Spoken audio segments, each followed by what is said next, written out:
With the Butt Kicker Gamer 2, what you see and what you hear is what you feel. Butt Kicker. The future is feeling.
Good evening, race fans. Welcome to another exciting Wednesday night for the PRL.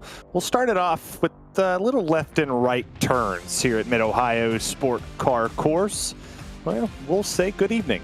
I'm Terry Radford, and alongside of me is Derek Watson. We're going to do some road course racing, which a lot of these drivers potentially are not going to do Road to Pro, but if they watched it tomorrow night, they would probably enjoy that as well. But Derek, it's going to be fun. Last week at Chicagoland, we saw a lot of racing, and tonight potentially not a lot of racing. Yeah, that's right. So here you see on the schedule, Terry, we're here at Mid-Ohio Sports Car Course, one of only two road courses on the schedule. So as a Ohio native, I'm required to say, Terry, welcome to the Buckeye State here in Ohio, where this track obviously is located. This beautiful 13-turn facility. Yeah, 13 turns. That's 2.25 miles of racing tonight. It's actually a pretty crazy track, and how many turns there are for how small it is. I'm excited to get going here. It's going to be very intriguing to see how this race course is going to go. We see you take a look at our points right here with Matthew Karakoff's lead, Dallas Sullivan by 2, Kevin McGarvey, Brendan Shatley, Dylan Schmidt, Alan Shane, Austin Hunter, Zach Panzarella, Thomas Brindle, Cody Atkins. These are your top 10 here as we take a look at our team standings. Team standings, Wonderback established traffic control, holds it with Lotus Dice Racing up by 3. Riding Shotgun Motorsports Outlaws back there in third. DD Motorsports Every Day. And then DDI All Day in their 4th and 5th with Team CPR Sculladeria Black Flag Racing, Love Racing, Consultant Fayot or whatever. Bull Creek Racing back there in 10th. Yeah, I just screwed that all up. But there's your team standings as well. Take a look here. We'll get ready to thank all the beautiful people that make this league possible. Start with Advanced Sim Racing. It's owned and operated by passionate sim racers. Advanced Sim Racing designs and builds the most sturdiest and most durable aluminum profile racing simulation cockpits available in the market today. All PRL members also get a 5% discount on ASR products using the Precision 5 coupon code. Then you got RaceBox. RaceBox offers mid and high-end button boxes for sim racing enthusiasts. From the casual gamer up to the most meticulous sim racing driver, competitively priced and carefully handcrafted, their button box are an enjoyable addition to any sim racing setup. Visit RaceBoxSimRacing.com and get a 5% discount using the Precision 5 coupon code. Thought I wasn't going to screw that up. The Butt Kicker. Butt Kicker products add incredible immersion and realism to every game. Feel every nuance and truly put yourself in the driver's seat with the Butt Kicker. And you got Mecha Sim Hardware back there. It's a small company from the Czech Republic, and their goal is to produce high-quality sim racing hardware. If you're looking for a high-end pedal set, handbrake, or sequential shifter, visit Mecha Sim Hardware's eShop right now, and I mean right now, to get yourself up to speed. Then you got Muradness, the performance lifestyle brand motivated by motorsport and founded by professional race car driver Daniel Morad. For more information, visit Maradness.com. And new to this series, but number one in your hearts as always, Mr. Hedge iRacing Photography. Capture your finest, proudest, or simply the worst moments from your hobby in up to 8K resolution. It's a great addition to any sim room. And, well, if they wanted to catch me wrecking at Mid-Ohio this week, I don't want to see it because I wrecked a lot. Yeah, it's a tricky track. We're going to see it all night long, Terry. There's plenty of spots to get off track here, plenty of spots to wreck a car, or a truck in this case. I guess it is with the C-Class NASCAR trucks being here. We're going to watch someone come off the pit road here. They're going to start their lap here. This is the number 5 truck here. We'll watch them start their journey around this track. This is a lot of elevation changes, some really tight corners, and really it's a track that's changed over the years, Terry, into what it is now. It didn't start as a 13-track course, of course. Yeah, and I think we'll be politically correct here for a second. It is the Maconi Setup Shop C Fix class. That's what these trucks are mimicked after. And you see Alan Dice here on the racetrack right now, getting ready on his warm-up lap. And something I learned yesterday, picking the brain of a couple drivers, was you want to go as hard as you possibly can on cold tires. You see him here, going to get ready. He's in the last little sector of this racetrack coming up through the S's here. We'll see what Alan Dice can do. Really good road racer. Good all the way around. You see, we'll have 3 minutes and 45 seconds. This is a smaller road course. Track conditions, it's hotter than hell. It's 123 degrees on this racetrack with 78 degrees your ambient temperature. So you gotta get it when it's getting's good. Right now the getting's pretty good. And for Alan Dice, he should be able to complete 2 laps. It's about 1:27 seconds around this road course. 2.25 miles is the distance we're gonna go around here, and take a look on board with Alan Dice. Shallow into one, be a nice little spot. This, of course, is the other side of the trucks, and not exact what driver sees, but it's a good view here of just how hard it is to see over this crest. Look at that. When you're going through this right-hander in the race, you're not going to know what's on the other side except for what your spotter's calling out, Terry. It's one of the difficult features of this track. Yeah, it's going to be interesting to watch all night long of how these drivers use the racetrack and get it going. I mean, you see right here in qualifying, you see how he downshifted. The truck started to get a little unstable for a second. He'll wrap around there, keep it in the traction line. Kind of reminds me of Pocono when they put the groove strip in there, but swing to the right, swing back to the left, swing back to the right. Use all the racetrack you could possibly use here. And for Alan Dice, so far, so good through the sectors here. He's down to 1:01. Come around here. He'll come down this hill. Don't use too much curve here. That's something that I talked to you before you get to that Geico bridge. And then when you go take this swinger, you want to get as far as close as you can to that red wall to maximize all you can. Here he comes, 122 through the final 2 corners. Can he set down the fast time and take the pole? There's not a whole lot of people going. It's a 131.6. I put a 132 down yesterday, so I feel pretty confident in my time. Until Alex Hillman just put the time down. If you can do a 132, these guys seem to like a 130, I'm pretty sure. I'm just saying. Well, it's crazy because Alex Hillman. Oh, Dallas Sullivan went 129.9.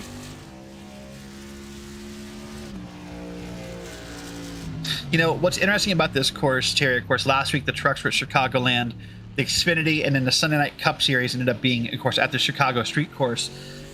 That street course, in some ways, was simpler, maybe in a lot of ways, was simpler than the Mid-Ohio course here, but there was not that familiarity with the course. There was not a lot of TV coverage, not a lot of broadcasts on YouTube or wherever to go find. Man, this track gets used for all kinds of stuff. I mean, it's NASCAR trucks come here, IndyCar comes here, IMPS has been here in the past. So while maybe we don't race it a whole lot in the sim, it's pretty easy to sit back and kind of watch people do it and understand the lines you may want to find. That's an interesting difference between those 2 tracks, in my opinion. One of those cars doesn't sound familiar to me. Yeah, I know. Yeah, whatever. I think it's a redacted car or something. I'm not too sure. I don't stay in the loop. I'm normally behind all the trends 99.99% of the time. But there's Nicholas Starling on the racetrack. We'll see if he can stay on the trend of potentially moving upward here in the number 7 machine. He's going to come across the line here, 130 flat. That's going to put him second. Not a bad little time. We'll see if he's not going to get a second lap in. So Nicholas Starling is going to, well, he's going to go back to third as Kevin McGarvey went up there and took it from him. But we'll see the starting lineup come across your board here in just a second when everybody gets there. Not a whole lot of people qualified. Only 21 of them did. Everybody else decided, well, they were going to do something just a little bit different. Take a look at the starting lineup. Dallas Sullivan takes the pole. Kevin McGarvey to the outside. You got Nicholas Starling back here in third. Dalton Geyer, Cody Atkins, Alan Hillman, your top 6. Brett Adams, Barron Hilton, Alan Dice, Brendan Chatley, Ryan Traver, and Austin, my favorite, Hunter. Oliver Goff, Zach Panzarella, Matthew Karakoff, Dylan Schmidt. And you got Richard Pruitt and Ronald Overbay back there in 18th. And the last of your qualifiers, Thomas Brendel, Stacy, still my favorite, Hunter. Austin, Zachary Austin, that is. Steve Loving, last week's winner with Robert Goff and Hayden Palumbo, not setting the time. Timothy Emmanuel, back there in 25th. Garrett Austin, Philip Beaver, Zachary Smith, Tom Macy, Colton Easterday, not setting the time either. And CM, the funky man, Pennington, at 31st. He's going to have a tall task ahead of him, Derek, if he wants to get all the way to the front, potentially win this race. 27 laps is what they say we're going to do. We go to time. I think we're going to get to laps on this road course, Derek. It depends. I mean, that's obviously the easier thing to say. 27 laps, you know, that makes math sense. But if these drivers have a hard time, maybe we go on time. It's all curious to see. You know, it's funny, when I was looking through that roster in the starting grid, how many names are up and down from where we expect to see them, right? Last week's winner is at the back. We're seeing names at the front we don't typically see. That's the beauty of road course racing. It kind of reminds me back to that 2000s-ish NASCAR Cup Series when like Boris Said and the others, Max Pappas, would come in and to get a 1-week ride at Sonoma or the Glen in the Cup Series because they were good at road courses. That's what's happening here. These guys are not one-time riders, but they're definitely going up and down the grid. You know, this will shake out the points pretty early in week 3 of the season. Yeah, it's going to be definitely be a treat. We're watching up and down the board which one of these drivers will be able to put decent time down, decent pace in this stuff. Here we go. That was a real quick pace lap as we only go a quarter of the track. Come through the final corner, pace car's gone. Green flags will be in the air. We're racing at road course style Mid-Ohio.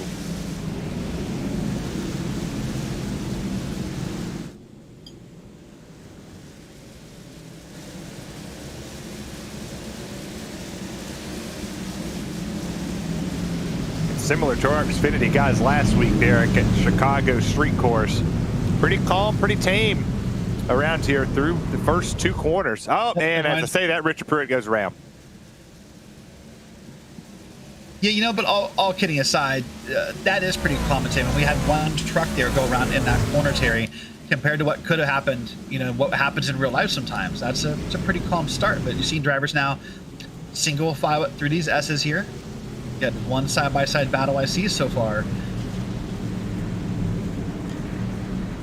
Now, of course, the key to, in my mind, the key to doing well here, Terry, as with any road course in the NASCAR trucks, is throttle control. You have to baby that throttle, whether it be here or at the Glen in a few weeks, wherever you're at, pardon me. If you're not babying that throttle, if you mash the throttle right here even, you're going to loop that truck around and find yourself in the grass or the wall or somewhere you don't want to be. Something that Peyton Howell taught me last night is this one of the road courses that you go to that if you don't want to get on the throttle until you're straight, and that's playing dividends right now. That's definitely been a factor that a lot of these drivers aren't going too crazy with the throttle. As Dallas Sullivan still gets it done. We'll take a look at the replay right here. The drone cam. Well, oh my gosh. There's a break, my guy. It's a whole break, and he missed all of it. Listen, all kidding aside, though, great job by everyone behind him. That was the potential for a lot of calamity in that corner. Of course, as we know, for PRL, even in the NASCAR series, the goal is to never put a caution out. They have said unless there will be a full track blockage, that will not happen in a PRL NASCAR League race. Last week we came pretty close on Sunday, Terry. You had the night off. You were out traveling, but with Justin Prince and I, we came darn close to the first PRL yellow flag at the Chicago Street Course. Hey, yeah, the old Franklin County Speedway is just a little bit further out than I thought it was, and kind of put me just a little bit late as we take a look there. Nicholas Starling, Kevin McGarvey trying to fight it out there for the P2 position. And I want to quote our buddy Joey Tebben, because he shot a message and he said, I'm booking that Brandon Chatley will win the truck race, and he's predicting Mark Kalin to win the Xfinity race. What's it say about Joey Tebben? He's not predicting himself to win the Xfinity race. He's a humble fellow with nice hair. Yeah. Well, listen, so far Dallas Sullivan is doing a great job at keeping the pace here on the field. Already opened up a multi-second gap here, and of course there's great battles going on behind him. But you can tell Dallas Sullivan knows what he's doing, or feels confident what he's doing, based upon that gap he has so far. And there's the battle. A beautiful camera shot there. Yeah, Kevin McGarvey loses 2 spots right there to Cody Atkins and Nicholas Starling, who finally got around. And I'm going to be interested to see, does Nicholas Starling have the pace in that truck to go up there and catch Dallas Sullivan? Because I think he was getting held up there by that 77. Not too crazy, but just a little bit held up. You saw the gap start to shrink a little bit. There's portions of this racetrack that Dallas really isn't, all that comfortable with. There's another replay. There's Colton Easterday. This normally spells trouble. Oh, that's Tom Amacy. And then, well, Colton said, I'll lose it too. We'll synchronize the truck spinning. And that right there is probably a great case of what you and I hit on a couple laps ago. That looked like just got on the gas pedal a little too soon, Terry. This is a place where you really want to have the thing that my team taught me was to have an uncooked egg under your gas pedal. And if you crack the egg, you're probably pushing too hard. That's how you got to treat the pedals here in these trucks. Well, then you'll have egg on your foot. I don't think anybody wants egg on their foot. I mean, unless then don't push the gas pedal too hard. I mean, unless you want to be weird and have a yokey foot. But I'm gonna try that. I'm gonna go put an egg back here on the brake and the gas, just see kind of where it takes me. Well, listen, us oval guys, we don't really use the brake pedal. You can put a whole dozen eggs back there, and we'll be fine, I think. I didn't even know I had a brake pedal until the other day.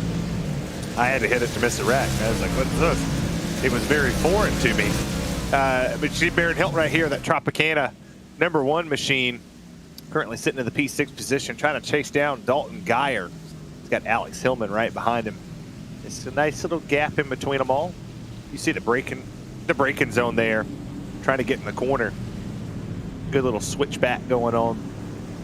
We'll see if that 11 machine, as he's going to have Brett Adams trying to track behind Tim. It's a nice little fight going on here for the 5th place position. To all these drivers trying to get a good run coming out of here, knowing that they don't have a road course for a pretty decent while before they come in here and do all the cookie cutter and short tracks for the remainder of the season. Yep. So now the curious thing to look at right now, Terry, is if we take a picture of the top 5 or 6 right now, it's Sullivan. We got Cody Atkins up here. All there's Dalton Geyers up here. If we take a picture and then we compare this, let's say 5-10 laps from now, when the tires are worn out, when a little bit of the race has gone on, the track rubber's in, how different is that, right? Who's burning up their tires? We're going to find out based upon who falls back in line or who stays up here, who's comfortable and who's not just hot lapping. Those are things that will show themselves. The natural talent at a road course, there's a difference between hot lapping and endurance, and not everybody has both. So let's wait and see how that shapes out here. We can see some guys fall deep in the field because maybe they're burning up their tires, they're getting into the corners too hot, or what have you. So that'd be curious to see. You're talking about hot lapping right there. Cody Atkins went to the outside, and Nicholas Starling was able to make that pass pretty easily. But the gap to Sullivan's kind of started to grow just a tad bit. As Sullivan pulled a 3.4 seconds on him. They can see him in the distance. They can't necessarily feel him, though. I tell you what, there's no way you don't see that Cody Atkins truck in the distance. That's a spotter's dream truck right there, Terry. If I was spotting from anywhere in a spotter standing here or anywhere else, I'd love to spot that guy. There's no way you don't see that truck coming, right? What in the hell's a Wawa? Yeah, I've been told it's a wonderful gas station, grocery store, all in one. Apparently they have great iced tea is what I've been told. I have not been to one. I'm being told my ears it's a discount Buc-ee's, for those of you who know what a Buc-ee's is. So it's a white trash Walmart. I'm not touching this, but yeah, supposedly. All right. So listen, of course, let's get to a replay first. I'm just going to share some history of the track here. And get a little wide here, off into grass. All's good. Hold on to it. Hold on to it. Not on the gas too hard. That's a good save. You know, a lot of patience, or pardon me, a lot of the effort of saving a vehicle, whether it's a truck, a GT3, an LMP, whatever it is in iRacing interior, a lot of how saving a vehicle starts is if you have the patience to not mash the gas pedal. There's this natural human instinct when a car loops around in iRacing, or maybe anything, I don't know, that maybe you just want to mash the gas pedal. That's your first instinct of how to save a car. But a lot of times getting off the gas pedal and holding onto the wheel is how you prevent things from getting worse. Yeah, somebody told me it was that car control could be explained in 2 different ways. And I always laughed at them. We're going to take a replay with Matthew Karakoff. Either when they tell us he's getting a replay, oh my gosh, that thing didn't stop or turn. It just went on about its tail, and they're synchronized in front. But gets out of the sand. That was the most important part, to get out of that sand pretty easily. That's what I was going to say. That's the important part, actually, especially in real life racing, is what they teach you when you get in there. Don't stop. Don't get yourself stuck in there. It is a task to tell you out. So of course, this track, built a long, long time ago. We got another replay here. This is Brandon Hilton again. This is not a replay. He's oh, that's a dangerous. Oh, there's okay. There's one in the background, but that was a good job getting that truck stopped on the track. But the downside there, Terry, you do that too many times, and someone's going to say hello with their front fender. There's Oliver Goff. He's got Brendan Chatley back there in front of him. And this is the battle for the 11th place position. Yeah, if you stop to say goodbye, I'll say hello. I think that's the way the old saying goes. Something like that, yeah. So I was going to say, this track built a long, long time ago. I think it opened back in the 50s or 60s. It's been sold a couple times, been repaved a couple times. And yeah, this has been a track that's been used for a long, everything's raced here, Terry. LMP1's been here, LMP2s, MX5s, all kinds of trucks or vehicles have been here. And we got someone slow. He looks to be okay, though. I think that's Zachary Austin. Oh, I thought that was the Wawa truck for a second. That's a yellow-based truck right there. That's not the Wawa truck. You are not a good spotter. Nah, I don't think I'd be too hot at it. I think I might be okay down the road, but take a look right there. It's your top 10 coming through your frame. There's the 03 of Ryan Traver, who just came outside of the shot. Nice looks around the Mid-Ohio Sport Car Course. This is one of my places on my bucket list to go and to either call a race or watch a race. I'd love to be a corner caller, or whatever they call them for MRN, a spotter of some sorts in these corners, just to see the different racing lines that's taken around this place. There's a lot of patience that comes in here as Brett Adams is back there stalking the 77 of Kevin McGarvey.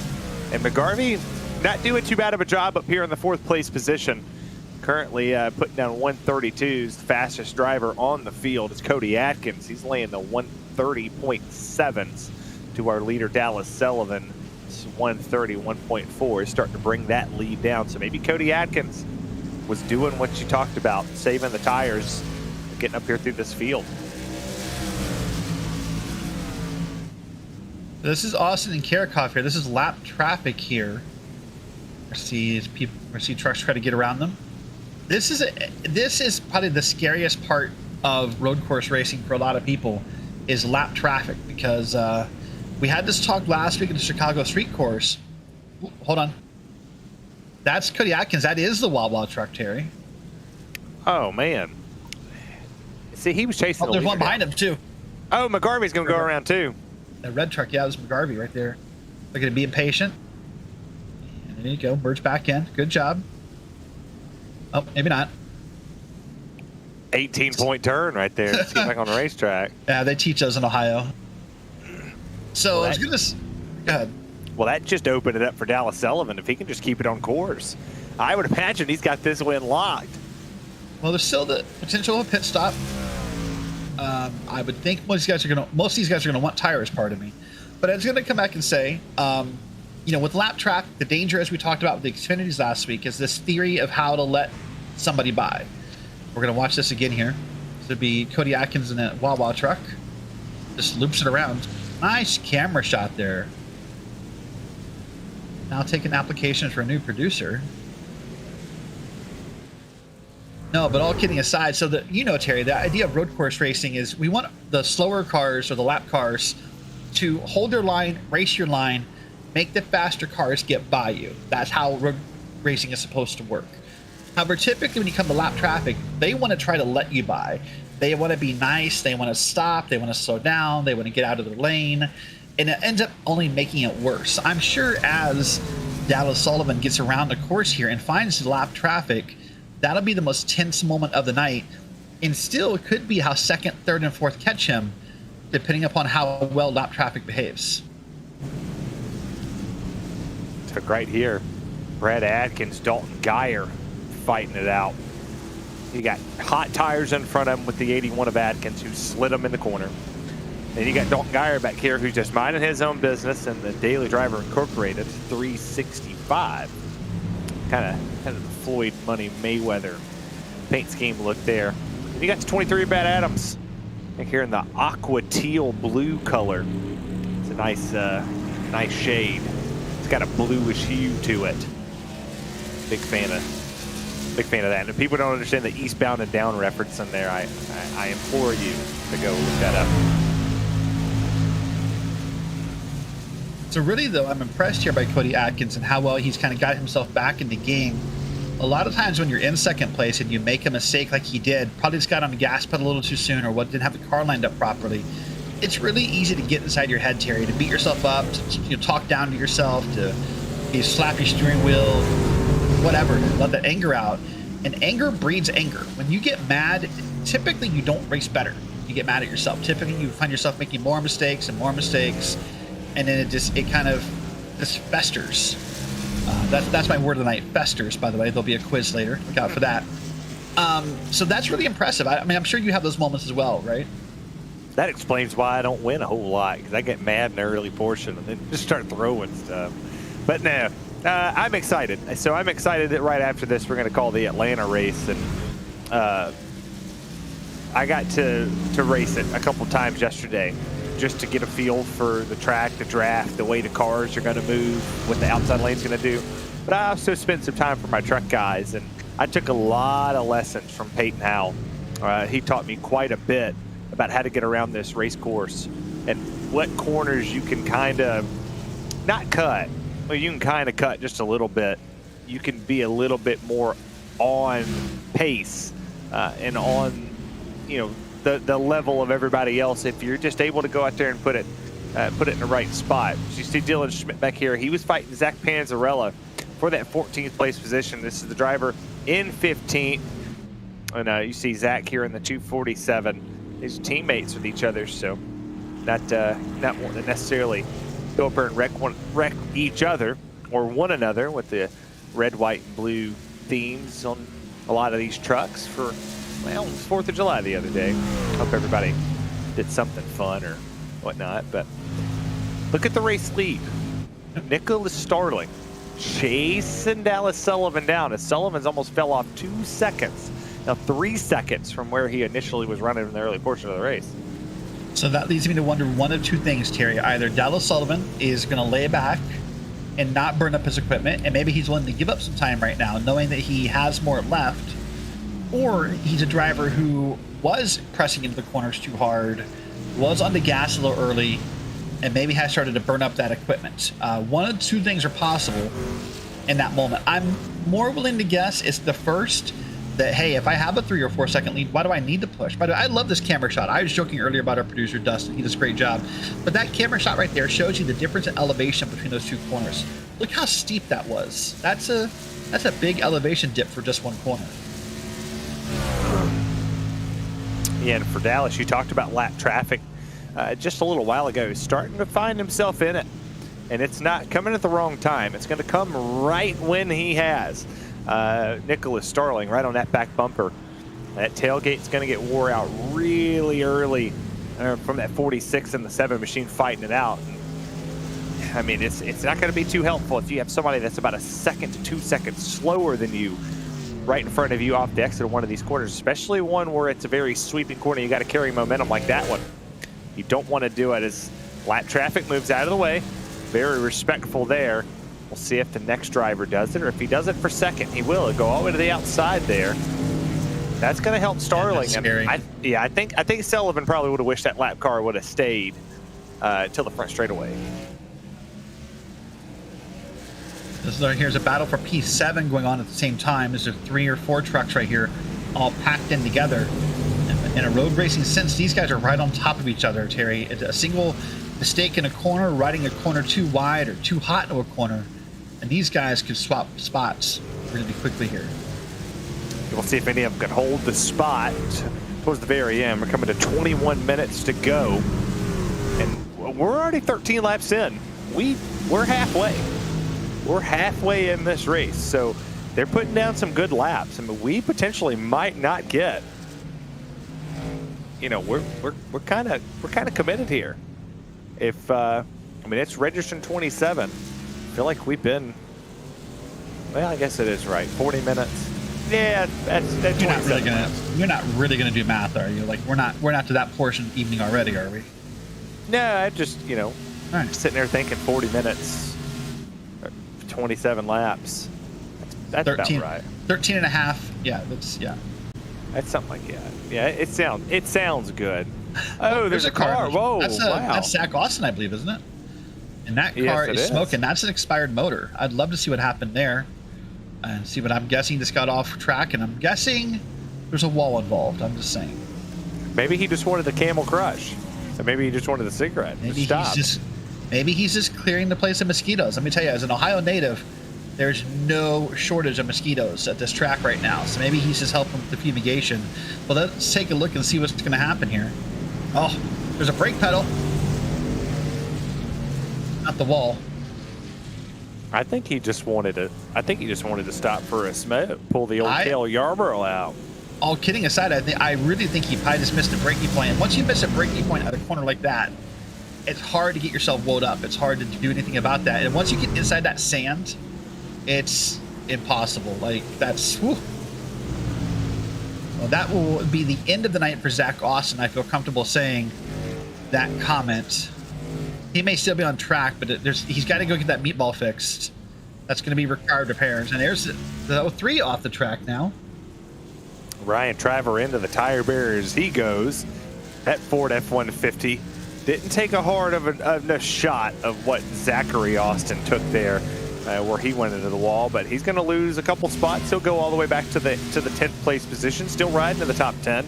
He's got Oliver Goff trying to chase him down. Kevin McGarvey, who's had a very solid start, trying to work his way back up. But take a look right here. What happened to the 03 as you talked about it, just missing the braking point. Bam. Wall he goes. Tire barrier save him. Now he's going to have to work his way back up. You should take a look at here at Alex Hillman trying to chase down the one of Baron Hilton. So Hillman, Hilton, the double H's. We need one more H to be triple H. Yeah, that was a good one there. So listen, let's explain what's happening here for some of these guys, Terry. This will sound silly to say if you're a viewer who's maybe races IMSA or you races the 24-hour races, the 12-hour races. But these guys, this is becoming an endurance race. When you're not used to road racing, when you're not used to road racing in a NASCAR truck, a 40-minute race feels like forever, Terry. We're going to ride on board here, but that's what's going to happen. These guys are going to start to feel the endurance of making a mental mistake, and it's going to feel like a long time to be inside this track, and it's ticking slowly. So that's what's happening for some of these guys. Hopefully not for Alex Hillman here. Nice job riding through the inside here. Maybe up on the curbs a little too much. Unlike a GT3 car, Terry, you don't really want to ride the curbs in a NASCAR truck. You don't want to get on the curbs too much here. I mean, you can ride the curbs in some portions, but you don't want to do it everywhere. As you go on board with 11 of Alex Hillman, he's 20+ seconds behind the race lead. But he sees Barron Hilton in front of him, who's only a half a second up. He'll get through the corners. He'll pinch very closely there. Try to keep it as far left as possible. Sweep the corner here. Right at the battle for the race lead. It's 0.3 of a second between Sullivan and Starling. Oh, look at that right before we swap right there. Look at that, how Hillman was sawing that wheel. But let's now go up to the front. This is Starling here, as you said.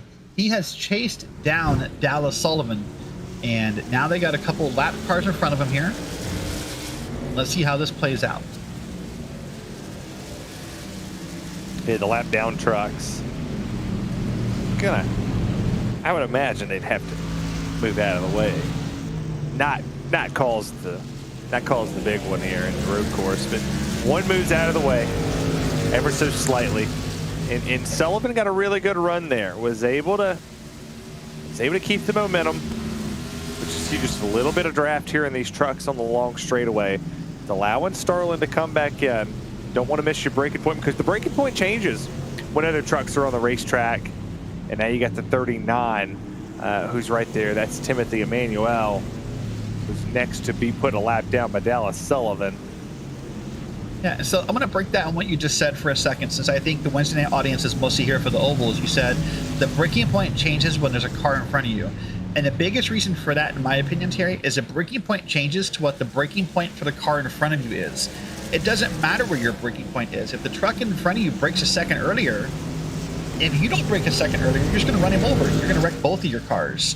So yeah, a braking point does change, and that can cause a lot of havoc if you've set yourself a rhythm for the past, 19 and a half minutes or so, or yeah, 21 and a half minutes, where you're used to braking at the 3-board or at this line or whatever. But we ain't gonna side-by-side battle here coming down the straightaway. Here they go into turn 1. Starling is going to get the race lead. Sullivan's going to go for the crossover, but he's not going to be able to make that work. New leader in Mid-Ohio, Nicholas Starling, gets it done. And now he's on defense. We'll see if Dallas Sullivan can play offense here and make this pass happen again, take this race lead. Dallas has led all 17 laps around here. Can Nicholas Starling hold Dallas Sullivan off? Does the lap traffic pay too much for him? Did the 7 burn his stuff up? I know everybody sees the 94. He is the 7. I promise. He's still the 7. So, yeah, that's the point I was going to bring up as well. About now, this is a real test of Dallas Sullivan, in my opinion. Now, for the first time, he's not the leader. He's going to have to pass somebody to get around them. How well he maintains pace will determine for us how well he's taking care of his equipment. If he falls back quickly here, then it will lead you to believe he probably burned up those tires. Because right now, there is no lap traffic ahead of them that I can see far ahead. Dallas Sullivan was just a little bit slower that time. He was only a couple hundredths off of what we saw. It was a 9.75 to a 2.30, 32 to a 33. And by the way, in the bottom right of your screen, you do see a track map that shows you the layout here of Mid-Ohio. You can see all the numbers, so you can track along with your favorite driver, in case maybe we're not being shown on camera, and see where everybody is. So you can see there's kind of all bunched together, and there's a couple big gaps up here at the same time. Right when you said we potentially weren't going to see that much lap traffic, there's one not too far ahead in the distance. I kind of saw him swing by there. We'll see if one of our camera shots around the racetrack picks that lap truck up. Looks like a flaming hot Cheeto truck. Potentially out there. It is. All the way out there in the distance. So one's coming up on the old chopping block to go a lap down. And there would be. And the point you brought up earlier, sorry, was the important point of when do they catch him, right? Do they catch this lap truck or the slower truck at a straightaway where they can just kind of meander their way around? Or do they catch him in a corner, in a tight corner or a hard corner where he holds them up and sort of creates a difference in that battle there? We get battle for 11th. Kevin McGarvey right here with Oliver Goff worked his way up there into the 11th place position, trying to get the top 10. He's 1.1 behind Hayden Palumbo. Was having a good run, got loose, spun that thing around, and then couldn't seem to get it back on the track. Kind of didn't have anywhere to go. It went going. We'll take a look at the replay for all of our people in the chat that love to see good passing. So we like to see here. Kevin McGarvey goes underneath the 85 of Oliver Goff. Oliver gives him all the room in the world. And around goes the 77 up to 11th place. And we'll see if he can catch Palumbo in there in 10th. Not too far up ahead. Potentially sneak his way back inside this top 10. And McGarvey, of course, as well, up the field earlier. Oh, that's Garrett Austin, the 34, I believe that is. He was just off there. And looks like he had a little bit of contact with the wall. Going to get passed by a few trucks here. Going to say, McGarvey, of course, was further up in the field earlier. We saw him spin in the background of a shot, get that car turned sideways. Mid-Ohio also, Terry, is just part of the tradition of NASCAR in Ohio. Of course, back in the early 2000s, for a number of years, the NASCAR trucks ran the Mansfield, Ohio Oval before migrating over to the Mid-Ohio Sports Car Course. So there's been a long history of NASCAR trucks in the Buckeye State. But not a whole lot of championships in the Buckeye State. They always come 1 or 2 or 50 yards short field goal wise. I just never understand how the Buckeyes have such great racing, but just crappy everything else. I hate it. I mean, yeah. At least the producers on the side here. No, you're right. I mean, yeah, of course, Ohio has a great sports history. I mean, hey, at least we make the playoffs. I haven't seen a Tennessee Volunteer uniform in one of those yet. I want to point that out. Touche. Yeah, but no, this is a pretty cool course. I think I said earlier, maybe I didn't. Of course, this originally was a 16 turn course that over time they've made some changes. They thought for the betterment of racing, they've cut a couple corners out and made some longer straightaways. Now we're going to watch the battle for 5th and 6th here. This is Dalton Geyer and Alan Dice, who we watched during qualifying earlier. These guys are pretty close together here. This is he referred to as that Floyd Money Mayweather paint, if you will. Yeah, it's like Floyd Mayweather meets Daft Punk a little bit on the side of that truck. Just a little bit. I like it though. I will allow this paint scheme to continue. It looks good. It looks like the Team Money Mayweather car. The gold on it. All they need to do is hopefully next week, if Dalton Geyer listens to this broadcast, take those rims and unchrome them. Just get rid of the chrome. Paint them things either metallic black or paint them bright ass gold. Just get as gold as you can possibly get with them, and just make them things pop out and stop disappearing on us. It's not good for TV. We don't like to see that. There's Alan Dice. He's going to see if he can catch him. We'll see if we get a little John Cena action on him too. So as we're watching Alan Dice here with that, this is a Magic the Gathering logo I saw there, by the way. As we're watching Alan Dice and Dalton Geyer, I want to point out, by the way, that gap to the lead has increased, Terry. Now Nicholas Starling in the 7 has almost 4 seconds, very, very quickly over Dallas Sullivan. So it looks like maybe Starling is better at saving equipment than Dallas Sullivan. It's a 132.4 to a 134.4. That's a full 2 seconds faster for Starling over Sullivan. And Alan Dice almost lost it. He almost got the producer jinx. We could have blamed Dustin for that one. He would have been all at fault there. As I've got one. Sorry, Richard Pruitt. That's on me, my guy. But take a look right here. Dalton Guyer having a really good run there in 5th. I'm very impressed with this driver here in the 365, as he's going to catch the 39 of Timothy as well. We'll see if 39 does let Dalton around. I think it's going to be a big telltale sign if Guyer can actually keep this 5th place position at bay, or is it going to allow Alan Dice to come up here with 8 minutes to go in this race?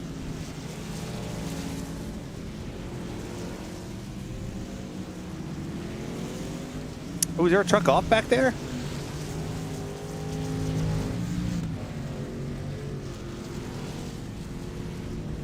These single truck spins, we can't catch them. Yeah, it's hard to at times. So I just want to take a look real quick here as we're racing live, and we'll not to go to them on the screen, but I'm going to read to you again as we're coming into tonight the top 5 in points for the trucks, by the way. So, oh, I want to see a replay here. Maybe I'll close. That's 3 wide. That's not advisable at Mid-Ohio, boys. Ooh, that was scary. Now I know why there's a replay of that. So let's take a look at the top 5 in points again.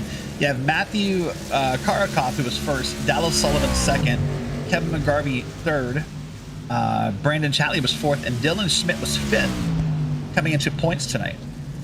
So let's just naming those off real quick, Terry, is just a way to contrast your top 5 on the screen and how different these look because we're at a road course. Well, it was funny because you actually talked about it. You listed our top 5 a long time ago. It feels like a long time ago you listed the top 5, and it's different now. Dallas was leading by a long shot, and now he's losing by a long shot. Cody Atkins was running second. He's now third. He's gaining on Dallas. Brett Adams, he wasn't up there. Dalton Guyer wasn't up there. We were talking Barron Hilton. We was talking Kevin McGarvey. And all of that has changed. The only 2 or 3 is your top 3 that hasn't changed at all. And you see it right here. The top 5 might change again. Alan Dice is there. He's waiting to see if the 365 of Dalton Guyer can get around the 39 to potentially put himself with a little bit of a buffer in between them with 5 minutes and 44 seconds to go. Yeah, for sure. But even contrasting the points, your leader, Matthew Karakov, is back in 15th place, Terry. I mean, obviously in PRL, you get a drop week, so this might be his drop week, but that won't technically go into effect until week 5. So when we do our points next week, this result will be factored in. Dallas Sullivan, of course, is in second. I believe he just let him by the way. I'm not sure what that was. At 5 minutes to go, that makes me think he just knew he was outraced, or I don't know, but it'd be hard pressed to let someone by with 5 minutes to go, in my opinion. Well, I think, I think he saw that lap traffic and he was like, hey, man, get around him. I think I can move you. I don't know if I can move all of them, but make him burn his stuff up. You just sit back here and kind of ride it out and see if the 39 will let Alan Dice get around. That 39 has been a thorn in the side of both of these drivers so far. Just kind of sitting there. I mean, he ain't doing nothing wrong. Just riding his line as Alan Dice is going to look to the inside. Oh, that was an awful place for Dalton Guyer to catch him. Maybe the 39 just doesn't like the 365. I don't know. I'll try to build that drama. Yeah, sometimes you can do that, but... Oh, he let him by there. Oh, that killed my theory. Hello. That killed my whole theory. Timothy, you were supposed to hate him because I said so. Build some drama for us with 4 minutes to go.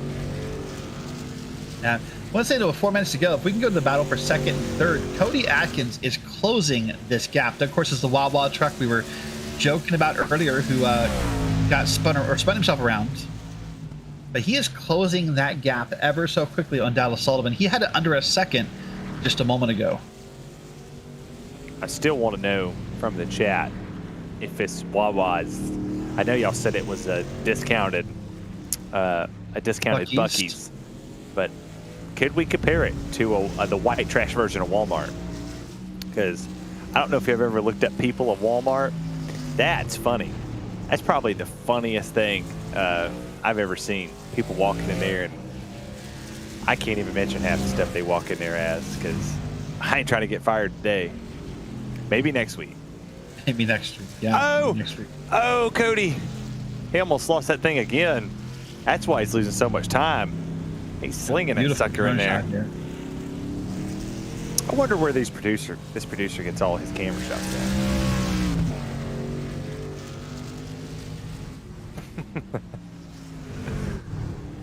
See a beautiful look here around that 81. This looks so nice. That's bright and colorful. But Cody Atkins came into tonight 10th in points, Terry. Gonna finish 3rd. I was trying to find Brett Adams and Alan Dice on the point standings, and they were pretty far down. All right, Alan Dice here was 13th coming tonight, and I don't see Brett Adams. He must be pretty far down below my scroll. So this will be a great points night for some drivers. This will put them in contention, give them that confidence boost they need going into next week. And New Hampshire is next week, and let's take a look Slightly- at the race leader here with Slightly minutes. different course next week. Just different. It's just tiny. It's just a tiny little place. I think is that Karakov going a lap down? I think that was Karakov going a lap down right It's your there. points leader. That's the points leader. 1 lap down. I don't think he likes these road courses too much. I think he'll very much be excited to leave here and go to an oval again. We're gonna have a minute to go, a minute 50. We should have 2 laps to go when we take this line here. Oh, hold on. No, that's close. Oh, Pruitt in front of the leader. That's his second incident tonight. Of course, you jinxed the first one, but that one was, I mean, I'm glad he got that turned around or didn't go forward with that. That would have been awful news for Nicholas Starling. So I want to share an opinion with you here about NASCAR and road courses and whatnot. I think a lot of drivers who are NASCAR fans and NASCAR drivers in iRacing, we don't like road courses because we only race the NASCAR vehicles at road courses. Hearing something about Dalton Geyer, so I'm going to pause my thought for a second. Until we find it, here it is. That 365. Probably went 360. No, about 280. Hey, we're about 280. So I was going to say, though, and maybe you have this opinion on this, maybe you don't. A lot of NASCAR drivers, we don't like road courses because we only race these NASCAR vehicles at these tracks. These vehicles are not built for road courses. If you take a GT3, an LMP2, an MX5, really anything, an F3 car maybe, around a road course, they're so much more fun than in NASCAR vehicles, and I think you'd find a better appreciation for road course racing rather than to try to drive a truck around here. Yeah, I agree with that. It's I actually drove the F4 around Watkins Glen the other day, and I thought to myself when I was driving it around, I was like, man, this is what road racing's like. I got new pedals too, so that kind of helped. But 1 lap to go for Nicholas Starling. Took the lead the halfway point. Has not looked back since, but 4.5 seconds up over Dallas Sullivan. But yeah, to the point though, these cars and trucks aren't road machines, and trying to wheel a heavy stock thing around here doesn't seem like the funnest idea. There's P6, P7. Geyer went around. Baron Hilton trying to close in here. We'll have 1 lap to go for them as well. The battle for second might heat up before we take the checker flag. Oh, Baron Hilton goes around. That puts Brandon Chatley right there in 7th. That's all Dustin's fault on that one. He's going to get passed by Alex Hillman. McGarvey's going to come sliding somewhere over there. That slides him back 3 spots from where Baron Hilton was at up there in that 7th place position. So he lost 2. He was trying to catch here. Take a look at the battle right here. This is for second. That's between Cody Atkins and Dallas Sullivan. Sullivan fell off in this race. Cody Atkins probably would have been a contender in this race win had he not went around from overcharging the corner there. But all eyes have been on Nicholas Starling.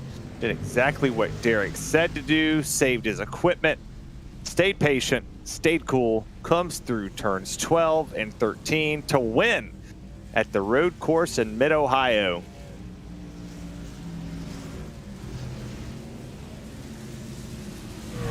Here comes that battle for second, third. You saw wrapping up there. That'll be Dallas Sullivan beating Cody Atkins to the line with Brett Adams well behind here. That's who we're seeing on screen here in that 23 machine. He'll take his path through 12 and 13. Thought he was going to lose it right there. And take a look at Brendan Chatley. He was trying to catch Dalton Geyer in 6th. Looks like Dalton Geyer is going to hold on here. Get him a nice 6th place finish.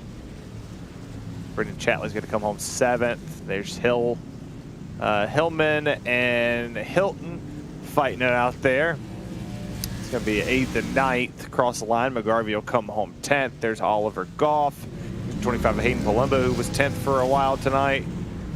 Dylan Schmidt's 13 plus back. Here he sits. He's going to come through here. He'll get 13th. Zach Panzarella, Steve Loving, Stacey Hunter. They're not slotted to change. It's that'll be the running order, but it takes a while for all these cars and trucks to come funneling through. It does. Well, I think I can safely say, drivers, breathe easy. You've survived. Oh, hold on. Stacey Hunter almost didn't. Yeah, you almost jinxed my man. I was going to say, breathe easy. The road course is over for now. You can go back to ovals. And listen, I'm not the best road course driver myself. I'm not mocking these guys. I despise weeks like this. And this is a hard course. It looks so small. It's only 2 miles, which on a road course, that's a tiny road course. But it's a hard track. These guys can breathe easy, and they can go back to New Hampshire next week. Hey, I can't wait for New Hampshire next week myself. Take a look at the finish and results here. Nicholas Starling, Dallas Sullivan, Cody Atkins, Brett Adams, Alan Dice, your top 5, Dalton Geyer, Brendan Chatley, Alex Hillman, Barron Hilton, and Kevin, where did he go, McGarvey. Oliver Goff starts the 2nd page with Hayden Palumbo, Dylan Schmidt, Zach Panzarella, who might be Mozzarella, Steve Loving, last week's winner, comes home 15th, Stacey Hunter, Richard around he goes Pruitt 1 lap down. Matthew, the points leader, Karakov, having a disappointing night in 18th. Robert Goff and Timothy Emmanuel in 20th. Garrett Austin is the man who puts the 3rd page down with CM Punk Pennington in 22nd. Tom Amacy back there in 23rd. My favorite singer of all time, Colton Easterday, 2 laps down in 24th. Ryan Traver, 25th. Thomas Brindle, Philip Beaver, Zachary Austin, Ronald Overbay, and what the heck happened to Austin Hunter? All the way back in 30th, 21 laps down with Zachary Smith, 25 laps down back there in 31st. Looks like none of our top 3 are here yet. I think they hate us. But, Derek, Brett Adams is here. Let's get a word with our 4th place driver, Brett Adams. Brett, good run tonight through Mid-Ohio Sports Car Course. So talk to us. What were your expectations coming in? And do you feel you met or exceeded those expectations? Last week I said we got to practice. This is actually, I'd never ran this course before. Thursday, last week was my first time trying it. So I'm happy with it. I didn't qualify as well as I would, so never really could challenge for the top 2. Had a shot at P3, but Cody's a great driver. Yeah, so P4 tonight, a couple moments ahead of you with Cody Atkins and McGarvey and others kind of looping it and spinning it. What would you say was the key to keeping your car under control? Really, it's just about slow entry and keeping the wheels underneath you. Counter steer when you can, but overall, it was just a fun race and glad to be out there. So the next road course is not for a few weeks. You can breathe easy, but it's going to be Watkins Glen. I'm assuming you're a bit more familiar with Watkins Glen? Yeah, definitely. All right, well, before we let you go tonight, I have any Ohio-themed questions tonight. I feel kind of weird that I don't have that lined up, but anyone you want to say hello to or thank you to? Yeah, I'll say hi to my son Parker, who's watching in the other room, my brothers Blaine and Brandon. Hope to get them back in PRL next season. And big thanks to you guys for putting on a good show. Big thanks to you for stopping by. Terry, that's Brett Adams. He finished P4 in 23. Yeah, sitting there in P4 in that 23 machine. We'll kick Brett out of here. Oh, yeah, we'll kick Brett out of here. No, he left. We'll go get our winner over here. We'll go get Nick Starling. He's going to get ready to go, and then I'll pass the baton over to Derek Watson for second and third. Nicholas Starling, congratulations on P1. How much saving did you have to do in the early portion of this race? Not too much. I kind of, those first couple of laps, forgot. I think I let McGarvey in front of me, let Cody by. I was just kind of trying to run my race. Just try to keep the tires under me. It got pretty bad towards the end of the race. Felt like we were driving on ice there. So I guess the first quarter of the race was kind of saving, and I definitely think it helped me towards the end. Those last couple of laps between dodging some lap traffic and some wrecks in front of me, just trying to keep the tires under me. So I definitely think saving the beginning of the race helped out. Go to New Hampshire next week, a total different course, but a lot of braking. A lot of rolling of the corner, kind of like what you did here tonight. Any chance that you go out there and potentially go back-to-back? Man, I would love that. It's definitely would love to stay up front and run this way. I think it's a little easier on the road courses. I think we just kind of can separate pretty well. New Hampshire, we're going to be on top of each other, and I'm sure there's going to be elbows out. So hopefully it's not nutrition type of race. But either way, I definitely enjoyed tonight. That's what I like to hear. Congratulations on your win. And anybody you want to say hey to? Yeah, just a shout out to you guys and RaceSpotTV doing a great job. Shout out to the PRL League and all the admins. Appreciate all what they do. Special shout out to the Below the Double Yellow admins sweeping the podium tonight. You love to see it. And we'll try to go get them next week. Congratulations on your win. That's Nicholas Starling, the number 7 driver here this afternoon. And Derek Watson standing by with Dallas Sullivan and then Cody Atkins right behind. Right, so we'll start with Dallas. Dallas, so first off, I got to say, he came into tonight second in points. He finished second, but Karakov finished pretty far down the list. So obviously, I would think you're going to be the points leader after tonight. How does that feel in week 3? Yeah, it's a pretty good race overall. I peeked at the points a little earlier, and I was like, okay, go out here and have a solid day. And I saw Kirchhoff on a relative at one point. I wasn't expecting to see him back there, to be quite honest with you. So I'll take a good points day, because we all have our bad days. We gotta take advantage of those when we can. So yeah, I'll take a P2 out of it.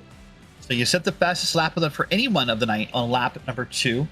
And we were kind of discussing in the booth what may have happened. Do you think you just burned up your stuff too soon, or was starting this a better road course driver, or what happened? Oh man, so yeah, I knew Nick and Cody both had better pace in practice, and I was pretty happy with that qualifying lap. I kind of surprised myself with that. I just focused and then put a lap down. So first couple laps, I just pushed as hard as I could to pull out as much of a gap as I could, and at one point I seemed like I had 4, maybe 5 seconds on Nick or Cody, and I think they made a couple mistakes just trying to get into a rhythm. But once they did get into a rhythm, I knew they were both going to catch me, and obviously Nick did, and he made it look real easy. I just couldn't keep the truck under me. I'm not going to blame the tires. It's more me than the truck, because we're all driving the same thing. But I mean, just hats off to Nick for managing the race and not panicking and not making unnecessary mistakes, and just a great race by him. Fair enough. Well, Dallas, great job tonight. Before we let you go, anyone you want to say hello to or thank you to? Yeah, just a shout out to Alan. He had a pretty good run back there, so good night for the Loaded Dice Racing points. Shout out to Mom and Dad back home. Hope they had a nice evening, and I appreciate y'all in the booth. Hope you all have a nice night. We appreciate you too. That's Dallas Sullivan. Let's go ahead and bring in Cody Atkins. Cody, in that Wawa machine at one point, you looked set to have a battle for the lead, and an unfortunate spin got the better of you. What happened? Just trying to drive too hard, trying to keep my pace up from what we had in practice, and didn't work out. So when that happens to you, how do you recover? How do you mentally recover when you spin like that? Are you someone who gets easily frustrated, or were you able to kind of block that out and say, okay, let's just get back to work? Just get back to work, and after spinning it out, you have to start babying the throttle a lot more, because you put the heat in the tires, and it takes a couple laps for them to come back down if you don't drive it too hard. Yeah, well, you came into tonight 10th in points. You're going to come in with a 3rd place finish. You'll probably be up near the top 5 in points. what are you looking forward to next week as far as New Hampshire is concerned? Hopefully we get another podium, like a win. You know, that's the big goals. Well, Cody, good job tonight in P3. Anyone you want to say hello to or thank you to as we wrap up here? Thanks to the BTDY boys, the big podium sweep tonight by our combined teams. Thank you all for the broadcast, and we look forward to next week. Forward to next week, indeed. Well, that's Cody Atkins. He is P3 in that 81 wah machine. All right, well, Terry, well, now we're going to transition into the Xfinity cars. We're going to transfer completely everything different, actually. We're going to go from very slow corners and a road course to very high-speed corners at Atlanta Motor Super Speedway, if you will, or Atlanta Motor Speedway, as it's really called. What are you expecting here? Yeah, it's going to be fun. A lot of beating and banging. So take a look at the schedule right here.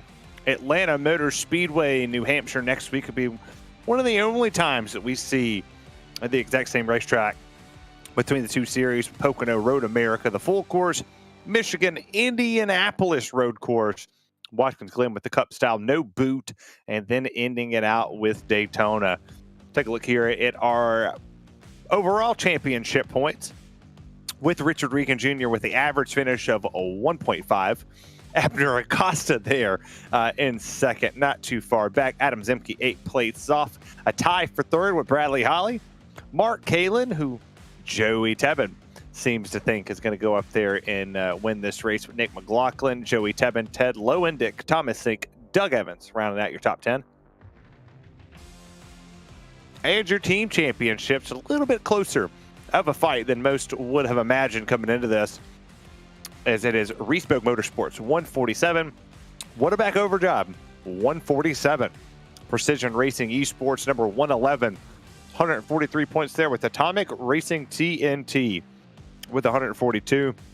Waterback back row back there in fifth, Car Ramrod. Waterback front row, SG Esports, Bull Creek Racing North and South. Round out your 9th and 10th place position. And we start with Tebbin there on the qualifying time. And sorry, Nick McLaughlin on there. There's dang sixes always throw me off here. 66 will put time down. No overlay. No timing. We're working on it. Yeah, who needs it? Figure it out.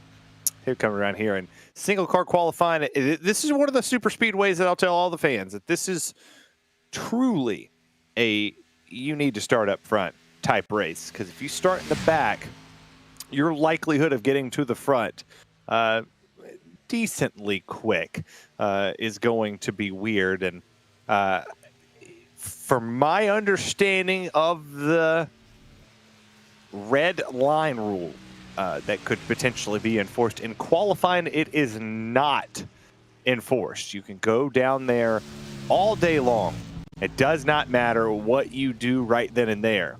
But during the race, you must stay on the racing surface. Let's take a look at Nicholas Hunter here. Elliott White currently holds your pole with Jeff Evans, who has won the last 2 super speedway races here in the PRL. One of them just pure dumb luck. And the other one he won off of dumb luck. 2 back-to-back for Jeff Evans. I could say that he's a teammate. And then Brett Karakoff, Justice Witt, your top 5 here. Second lap potentially would be your fastest. There's a beautiful shot of that gyro cam as we're watching Nicholas Hunter in that 109 machine get around these corners, Terry. You know, and I'm of the belief that maybe for all super speedways, but at least for this super speedway, what you can do in qualifying is nowhere near indicative of race performance, because how these cars behave in qualifying when you're out there alone in open air and how this car behaves when you're in that draft pack is 100% different, especially with these Xfinity machines. Oh, absolutely. This place likes to tighten up quite a bit. Oh, it's Bradley Holly. Pop the wall. These things tighten up if you ride that outside lane too much. It likes to push off the exit of the corner. You have to lift quite a bit. People don't realize that you do have to lift in these things. You can't just ride it. If you go wide open behind another driver, in the corners, you're going to wash up the racetrack, and Brad's not going to like lap 1 because it's not going to count. But lap number 2 is what he's going to need here. He scrubbed a little bit of speed when he hit the wall. He still picked his momentum up. But we'll see what the 184 American Flag Oh Glory Miracle Flow machine can do. If it comes through 3 and 4. Seeking Bradley Holly with the gorgeous picture. Come up here and take the pole. Looking for win 1 and 2 seasons here in the PRL. Not going to do it, but it's going to look good. 14th. Not too bad. It's going to start halfway in this field. And there's Joey Tebbin, not Joseph Tebbin. He told me I'm not allowed to call him Joseph anymore. So no Joseph, it's all Joey. He's going to improve to 11th. That's a pretty good time for the old Tebmeister. That's going to do it for qualifying, too.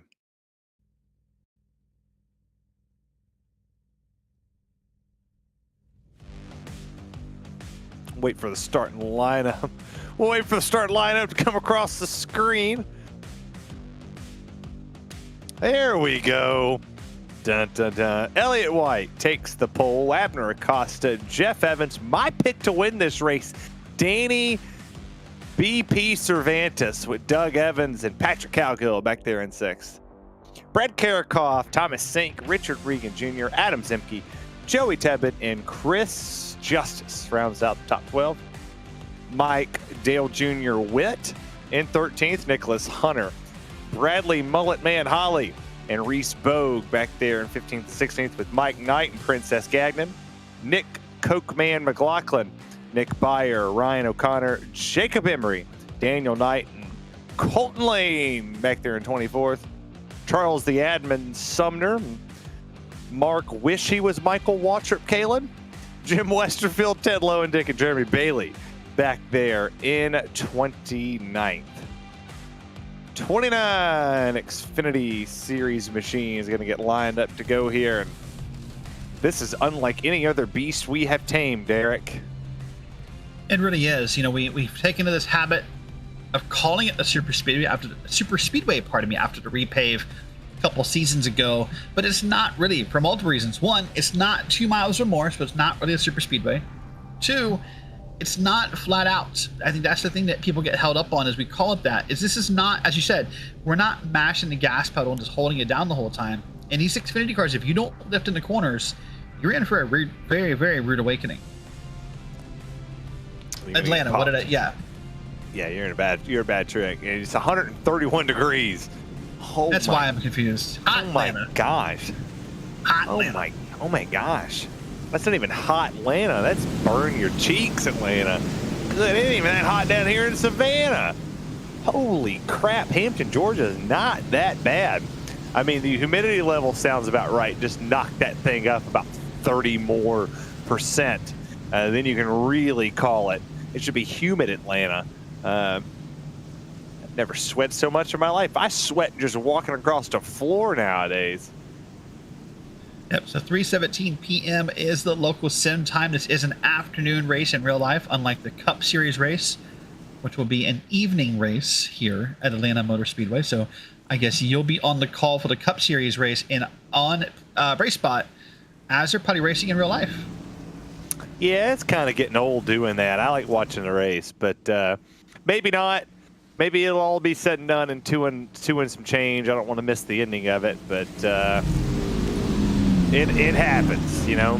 It used to do the same thing with the MPI, or now it's Sunoco Racing Series. Kind of the same deal. But pace car is going to come down. Field's going to be in the hand of teammates. Abner Acosta, Elliott White, inside, outside, pink and yellow. SpongeBob and Patrick take the green flag for Barney the Flagman. We're racing at the hot, humid Atlanta Motor Speedway. No one who loves your job more than Barney the Flagman. Nobody loves it. I'm pretty sure every one of these drivers are going to love Atlanta so much at the end of this race. Well, that they might just live here.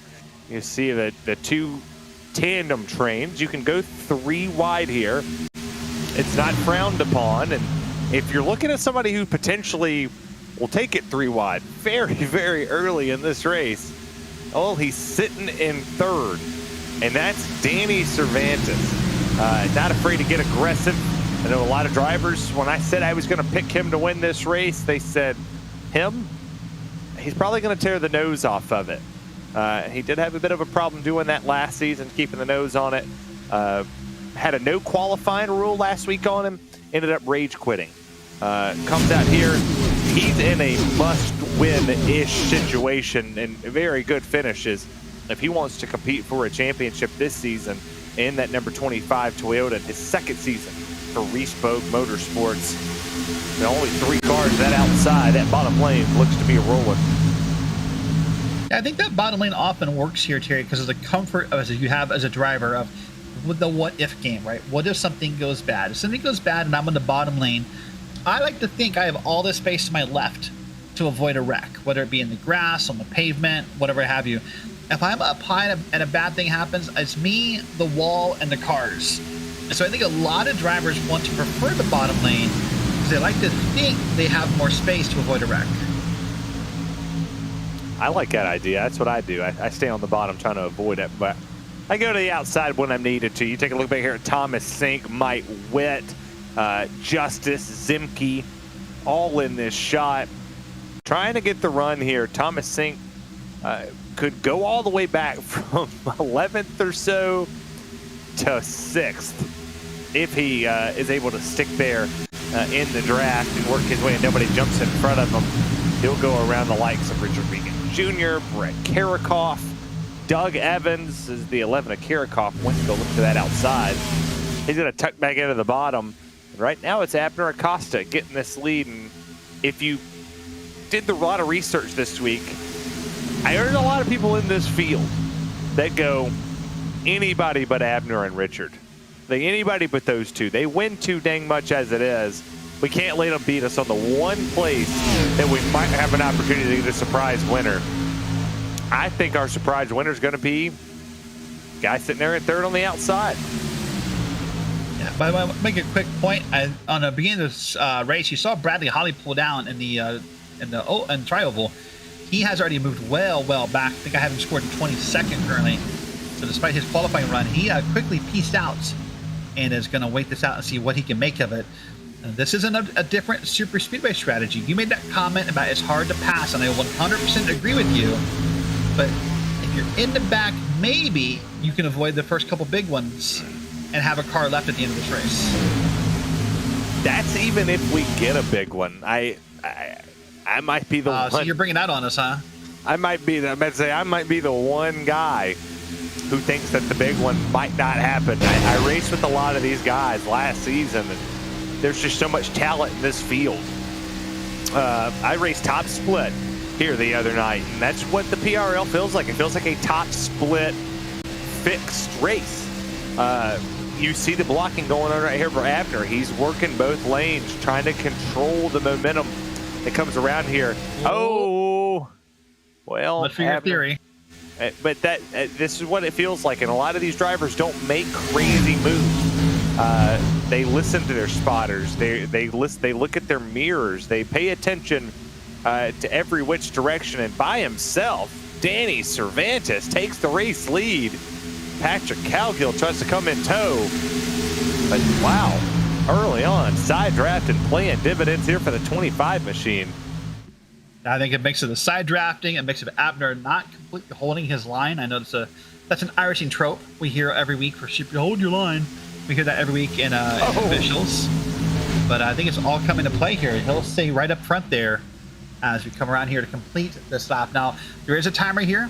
It is 50 minutes here for the PRL Xfinity Series, or 95 laps, whichever comes first. I'm thinking the timer, but I guess we'll wait and find out and see.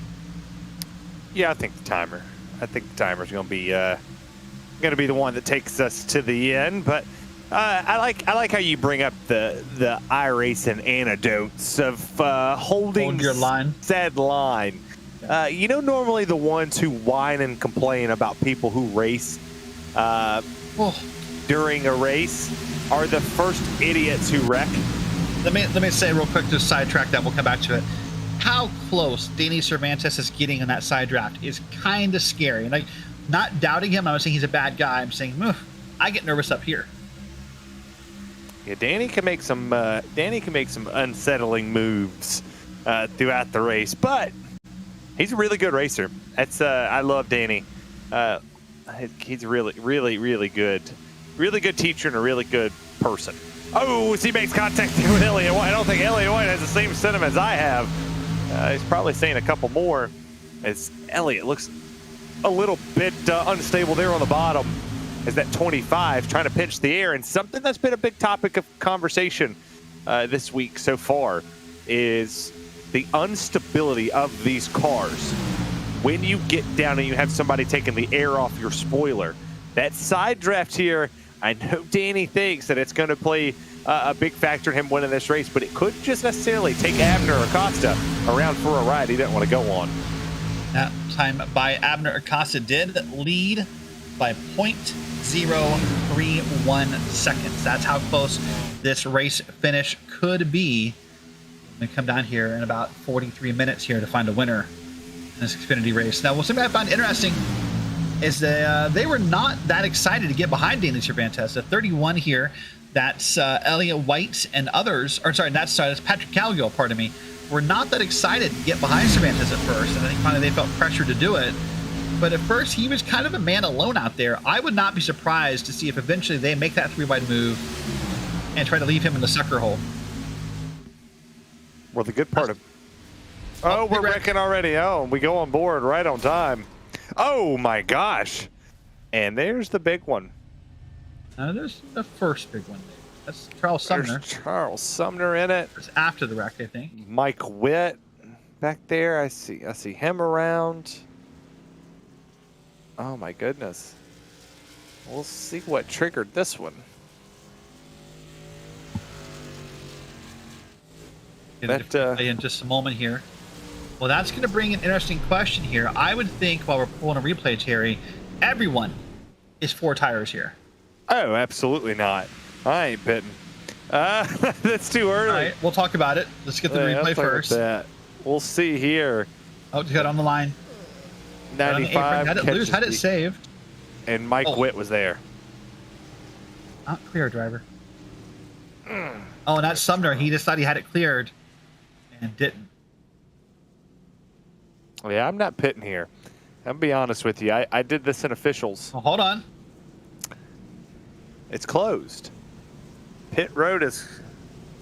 I saw the lights, but I'm guessing it's open. These guys are all not going to risk a penalty. Well, that left 3 people, Reagan, Cervantes, and Abner Acosta. But even Abner's teammate left him behind, so it shows that maybe teams don't always work together as much as you think.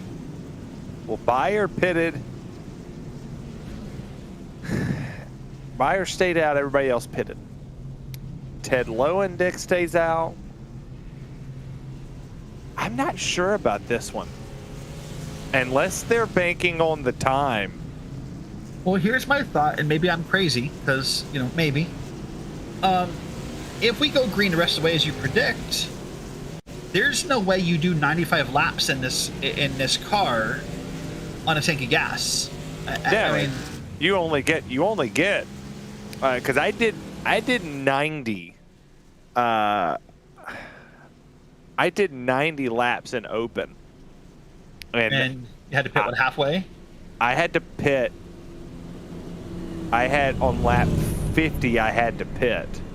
Okay. So what you're doing here then by pitting right now, yes, I understand your point. You're giving up track position. You're putting yourself in the hornet's nest, in the shark's mouth, in the guillotine, whatever. Let's watch in the replay real quick. Speaking of in the hornet's nest here, let's check this out. Let's be Bradley Holly, I think, Terry. What the hell, man? Yeah, it ain't pretty baller paints over there.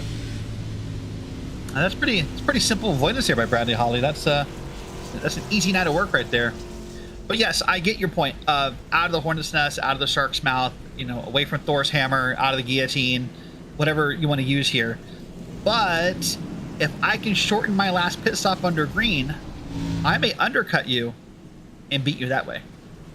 Well, I tell you what, I do have a nice in-race reporter who who did stay out? They were reckoning a caution. Ted Lowendick, why'd you stay out? I don't know. I just wasn't paying attention.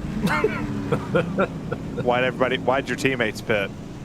I think Joey got some damage under the yellow, so he wanted to fix that.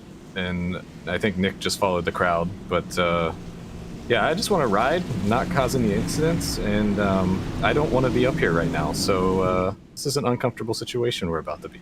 So real quick before you put you back and ask one last question, do you regret not pitting? If it goes 30 or 40 laps, absolutely. But I don't think we're going to make it 30 or 40 laps. So fair enough. Well, good luck. Hey, we love Thanks, you. guys. Tell Joey to stop wrecking under caution. I will. That was Joey Tevin, our caution No, that was Ted Lowendick. under caution wrecker who wrecked back there. Hopefully Ted delivers my message of not wrecking under said caution, as it was a massive stack up for the Whataback drivers. Green flag. It's going to come back in the air. Abner Acosta, Danny Cervantes, Richard Regan, and Reese Bogue. It is 3-on-1. Reese Bogue Motorsports machines, and they're going to try to get in line, and they do. They let the teammate in, and there's Abner all out to dry. We'll see if the Reese Bogue Motorsports machines can tandem way up here and get this race lead from the PRL driver. And the more important thing they did, in my opinion there, Terry, not only did they get in line, that gap they let him get in a super speedway run, that is bad news. We call it the sitting duck move, where now that driver's going to pass him by, and there's no way for him to get there. So they're going to pass him by. He'll get some help here on the bottom, but it's going to take a little bit. He'll be back in third place before he gets any help, maybe fourth before he gets any help from that draft behind him. New race leader, 25, Cervantes, Richard Regan Jr., last season's champion. Average finish, 1.5. Second would only diminish his little streak he's got going on here. Danny with the block on Abner. And this field has strung out like a bunch of noodles in a pot. Everybody kind of shuffled for position there on that restart, when I think a little bit of a short shift there on the bottom lane, the outside lane as well, to try to organize the Reese Bogue Motorsports machines. But I said this last season to my Whataback teammates, this is how you control a super speedway race. Get teammates to the outside and to the bottom. I see it different in a way, and it's okay that we do. I think what Cervantes did right there, that's something that will stick out in your head, whether you're a teammate or not, whether you're, any of the drivers up there. You're now remembering that Cervantes had the opportunity to pull you forward. He could have pulled, Regan and Reese Bogue around with him and gotten around Abner, but instead he decided to make the move for himself. Now with 5 to go, 4 to go, 1 to go, if I need to pick a teammate to push or to have push me to a win, that doesn't erase from my memory that you made a selfish move back on lap 21. Heck no. I have always been on the mindset, and we should rock, paper, scissors that's what, after this race, and I really can't wait to pick your brain about this one. We could probably argue all night long about this. I can argue. Don't you worry about that. About this topic is controlling the race is the top priority in any super speedway race. And I say this because I money race too. I like to money race on iRacing, and I would sit here and just rattle off all the money races that I've done or been a part of. But every single one of those drivers and every one of my teammates over at Whataback, and yes, I still consider myself a Whataback driver. And I'll say that openly on the broadcast, that I love my teammates over there, and I race with them quite frequently. But saving it all there, it's going to be fun. It's Jeremy Bailey off the racetrack. Well, that's better than what I thought was going to happen. So okay, yeah, he's smart. He's smart. He's got it. Here. But yeah, if you stay connected with them there, you'll get it. That's not safe. Yeah, well, I think Danny's kind of parking the bus a little bit there too. I think that's a bit of a two heads make a wrong for a second. So here's where we agree. Here's what we're going to agree on. Controlling the line is important. That's where we agree, right? But had Cervantes stayed in line with Richard Regan... Oh! Hold on. Speaking of parking the bus, That's why I was saying he's parking the bus right there. So what you do is when you're backing the corner up too much here at Atlanta, especially here, if you're not lifting, even if you're not just lifting just a quarter throttle, I mean, you just barely want to blip that bad boy to get the nose to plant. You want the front end to rotate just a little bit more to get to run off the exit of the corner. He wasn't doing that. He was pedal to the metal, Derek.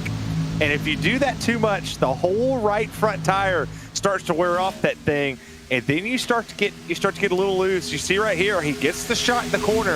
If he just would have blipped it, just barely blipped it, he would have been able to plant that nose, let the car rotate and balance itself out. It wouldn't have bind it up so much, and then he would have got a good run off the exit.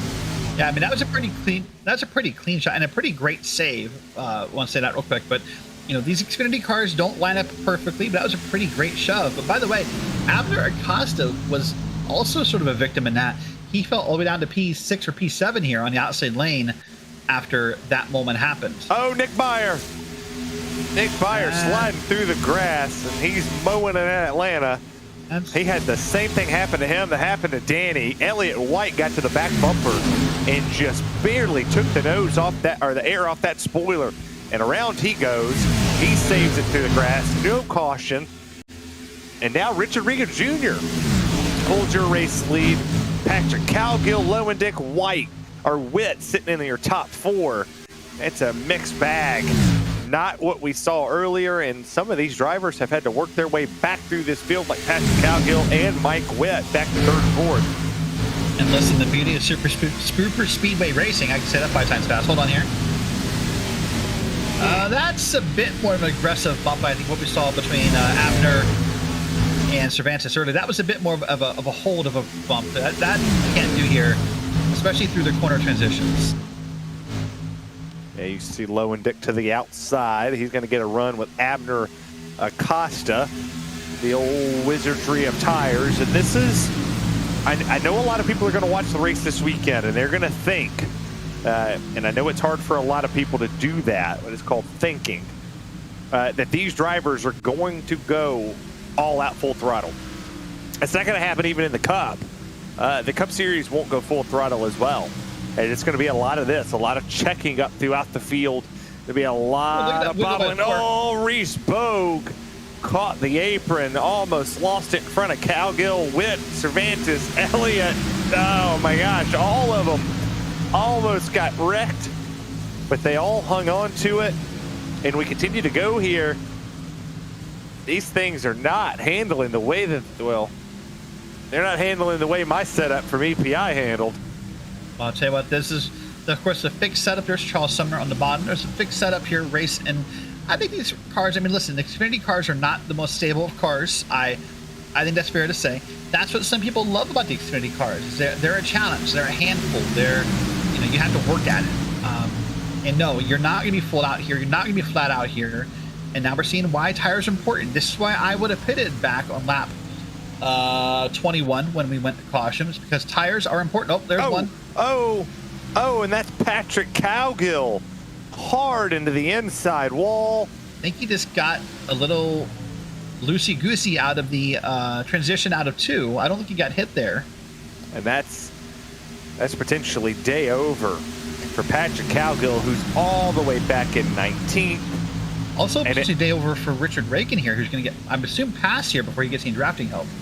Well, well, you talked about pitting, right? Sure. He pitted. Patrick Cowgill pitted and still got loose there in the corner. Our race leaders, our top 5, did not pit. Chris Justice, who just got to 5th, as you take a look at what happened to Patrick Cowgill, he made contact with the 25 of Cervantes, and he pancaked it. So that ruined my theory of that he just got loose. I didn't see the contact there, but Danny's been aggressive, and that I hope nobody gets mad at me when I say this. You know, some people got mad at the comments I made a couple weeks ago. Danny is aggressive. Well, listen, but let's be fair about that. I don't. That 25 is who he made contact with there on the outside. It looked like Cervantes held his line, and Cowgill was just sort of drifting. I don't think Danny did anything wrong in that moment. he was just there. He was just happened to be the car in the scene. Oh, Cervantes again. Okay, well, hold on now. Let me back up. We'll save on that. Oh, that was scary. But that is what these cars are facing right now. They're loose. The track is hot. It's super slick. This is going to be a tough race here. We still have, what, I don't know, 59 30 laps or 30 minutes left. Yeah. But I will say, you take a look right here. Oh, he just lost the nose. So let me bring up a point full circle, Terry, as we watch that replay. I made the comment sort of passively during qualifying. It doesn't matter what you can do in qualifying because racing is what matters. What happens under racing is you have cars in front of you, cars behind you, and with the way the draft works, it's always adding air or taking air from somewhere, and that makes these cars handle 100% different. There's another one. That is... Oh, win. Whew. That's 3 wide. So what's happening to these guys is the track is slickening up, and they're getting air taken in the front of their car, and they're just having a hard time holding on to this machine. And these are probably some of the guys who didn't pit the first time around. They don't have the best of tires. Oh, yeah, and there's your lap. Bogue. Reese Bogue. The lap number on the left of your screen there, that is what lap they have pitted on, or in case of the top 4 did not pit on. So you can see when they took tires. This is turning out to be a wild, wild race, Terry. I don't think we expected anything other than a wild race this afternoon. Oh, Ted Lowendick in a wall. Hard to the outside wall goes the 72. And I said this at the start of the show, that the outside lane, if you ride it for too long, it bites. It tears that right front off completely. Oh, four's off. Oh, no. What brought out our caution?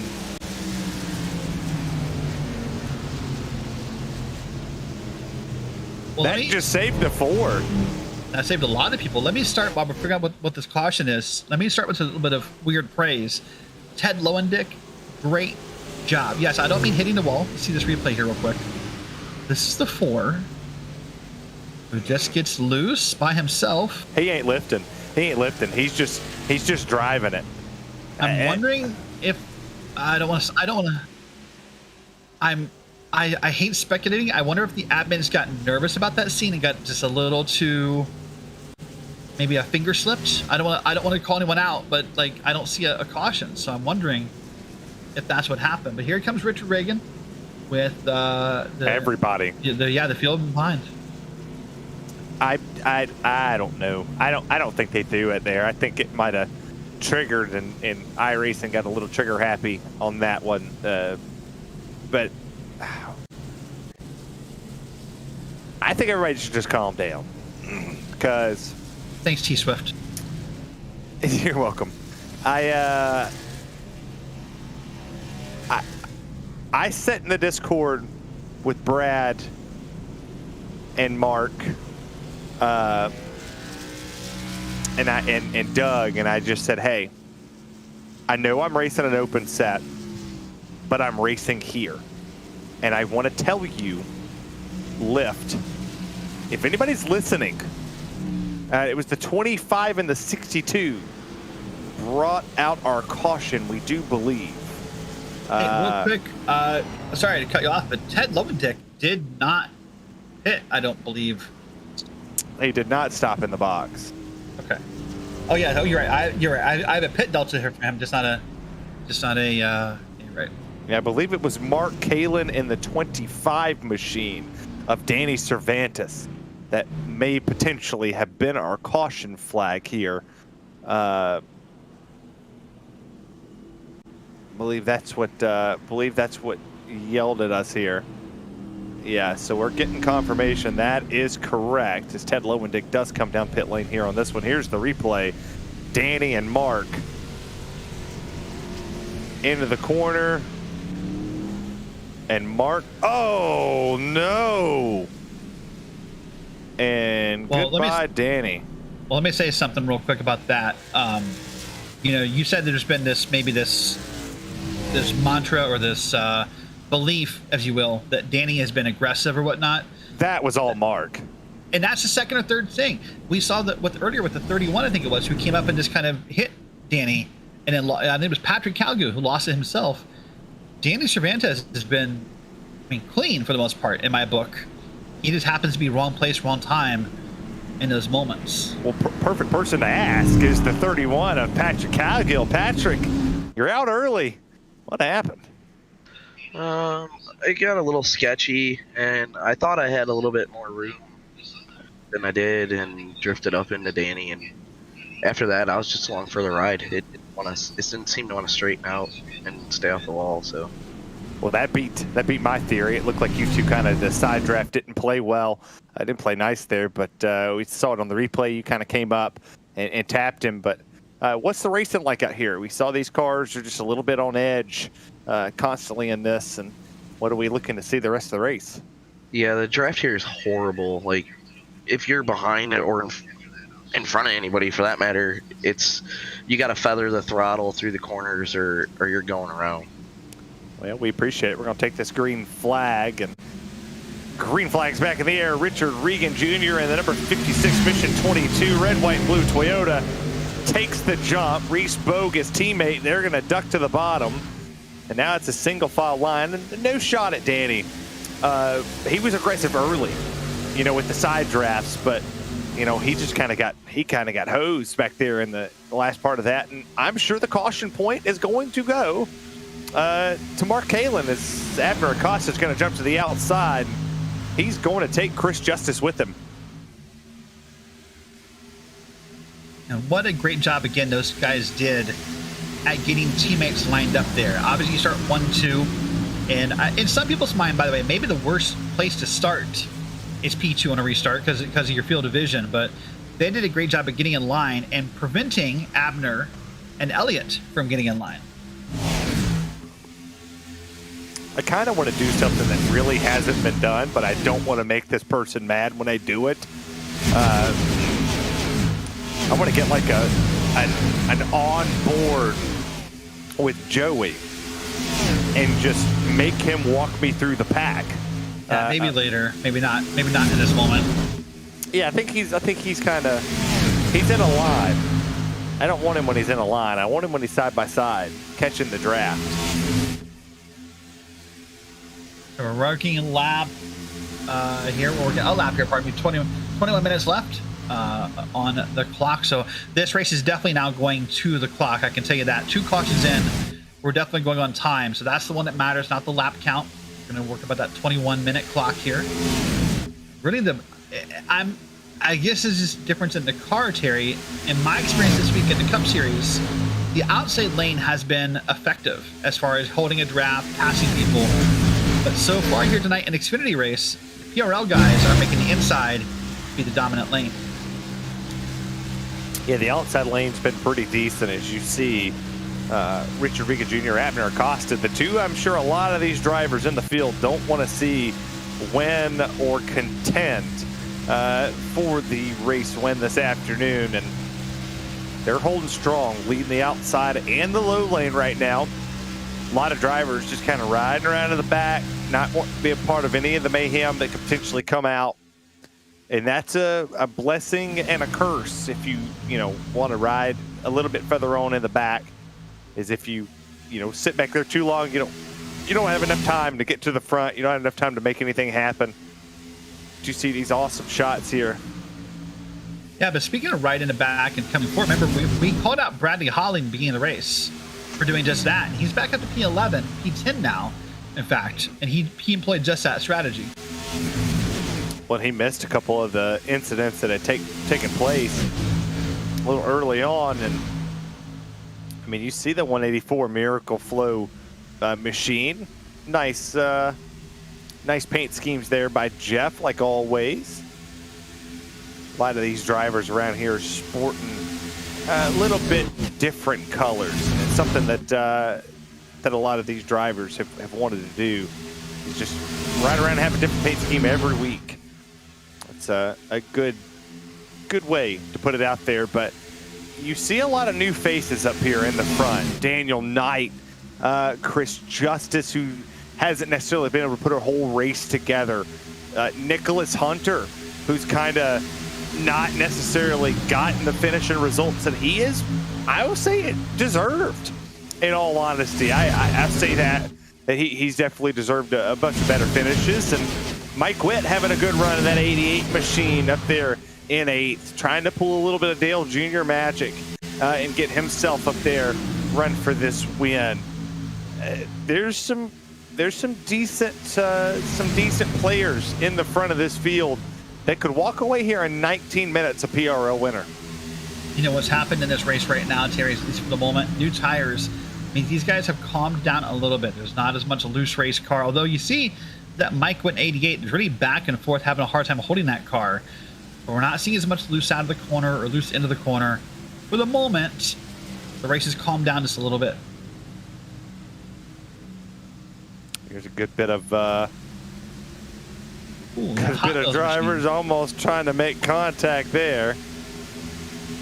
Now, here's the thing about Mike Witt that I'm kind of in my head about right now, Terry. If I was Mike Witt, I would be testing out what I could do. I wouldn't mind maybe going to the top lane for a lap or two, see if I can help push that lane. I think Mike Witt's in that good spot where he could maybe test out an idea, find out what he needs to know about when he's ready to make his move. You will see if he's the inside of Witt, and you kind of hear him throttling just a little bit. Let's see when we get to the corner here. I want to hear what happens here.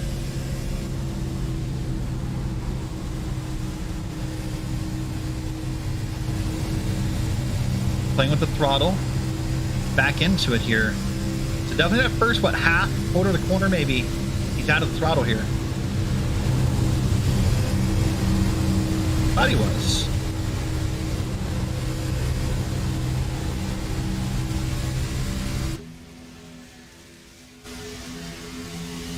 He was able to pick up just a little bit of speed. Not a whole lot.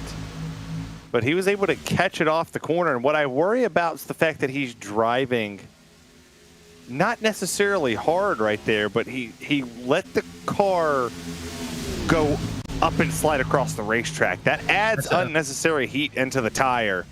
No, that Caution flags out. Hold on to that thought. There's Ted Lowe and Dick again. Oh, Colton Lane, the Tennessee Volunteer fan. Good fact. You didn't know he was a Tennessee fan, but now you do. There's 3 of us in one circle. You know how you know someone's a Tennessee Volunteer fan? They just can't help but tell you about it. Shut up. That is true. At least we don't live in Ohio. But I want to say real quick before we get to our replays, that Mike Witt thing you were talking about sliding up the track, not only does it add heat to the tires, Terry, it's a really bad habit to form, because right now that track was clear, but you start forming that habit and there is someone up there, and you come up with some very negative results out of that. See, that's what I'm talking about right there. That's exactly what I'm talking about. I love that you understand. You understand exactly where I'm going with it. Like, calling it with the 60 of Colton Lane there. But the fact that you are able to pick up off of the subtleness and see what's outside the line of what that's going to develop in a driver. And it takes a long time, Derek, for people to build chemistry with each other on a broadcast or on the racetrack. Mike Witt's sort of kind of new here. They don't know it. As you take a look at the replay here, it's Jim Westerfield on the bottom, Colton Lane there. Oh. Well, yeah. Damn, Casper. Gets him again.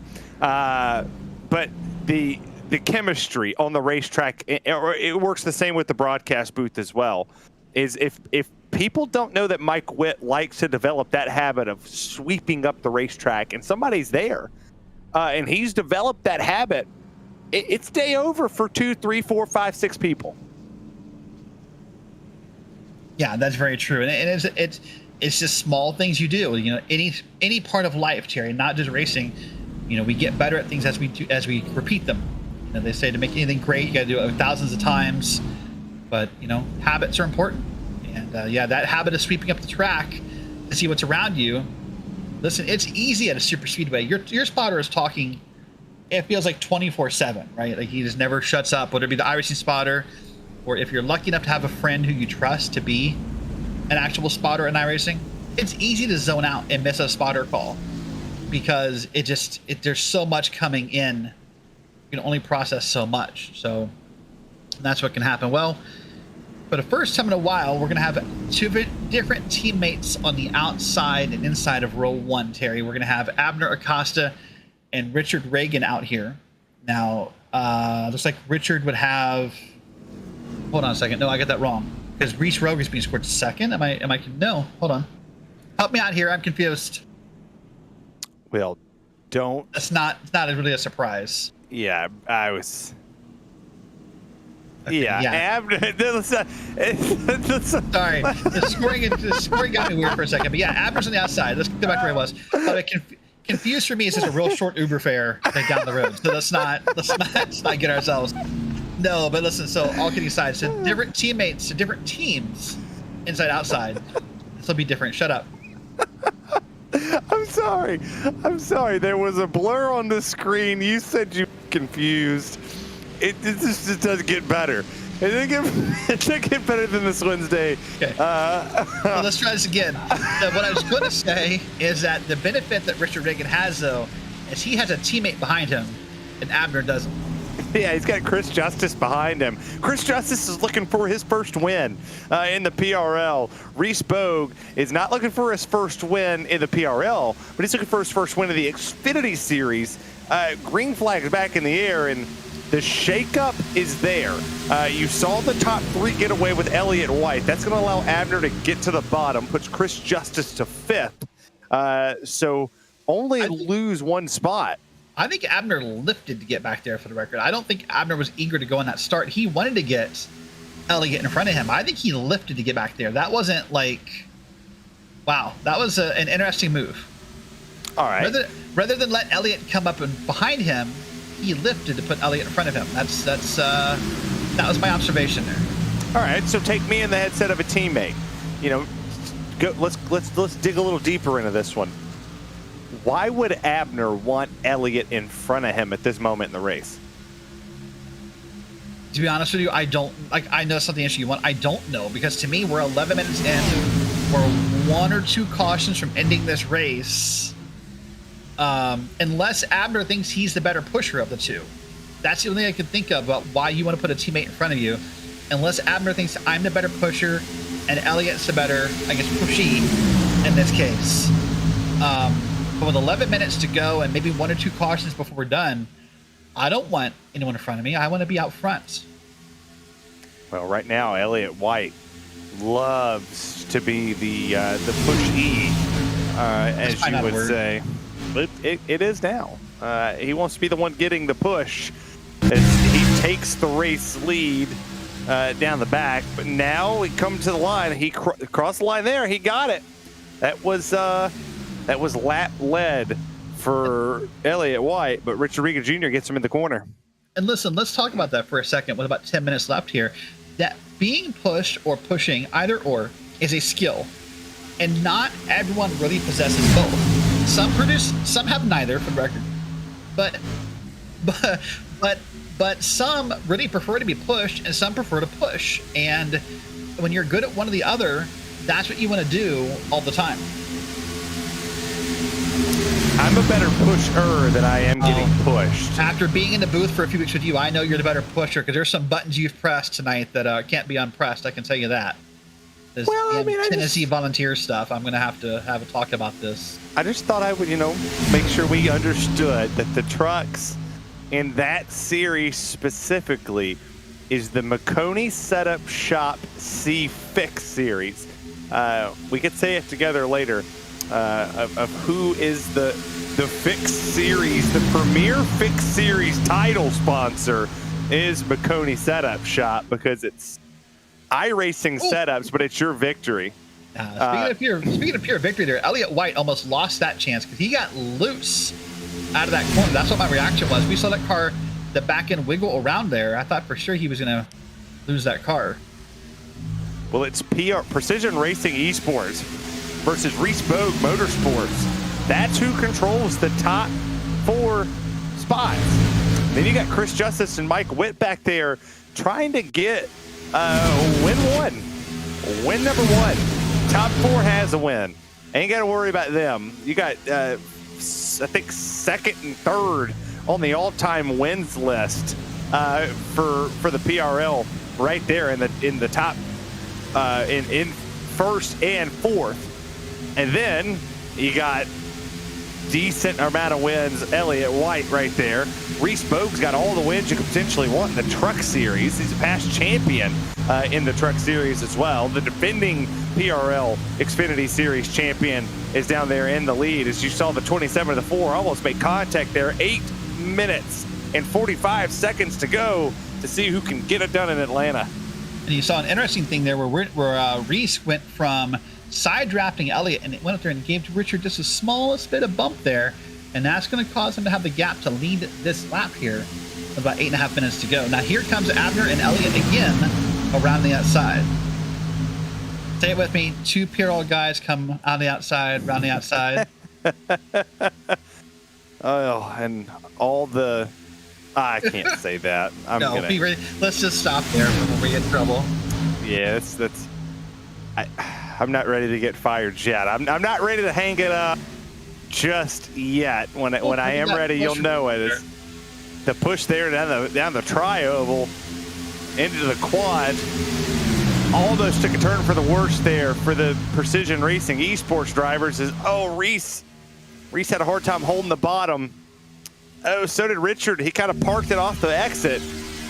That you can start to see the tires wearing out a little bit here. You can see guys getting a little bit more squirrely, a little bit more movement, and it's not quite as solid as it once was here.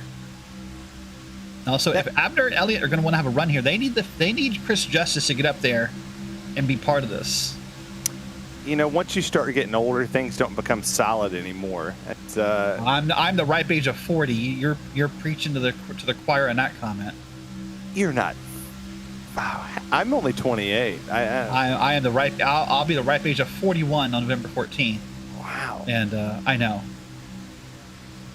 I tell you, Abner Acosta's getting older by the minute. Every time he slides, he almost loses it 3 times in one corner, but he regains, like you talked about, Derek, getting Chris Justice right there to the back bumper.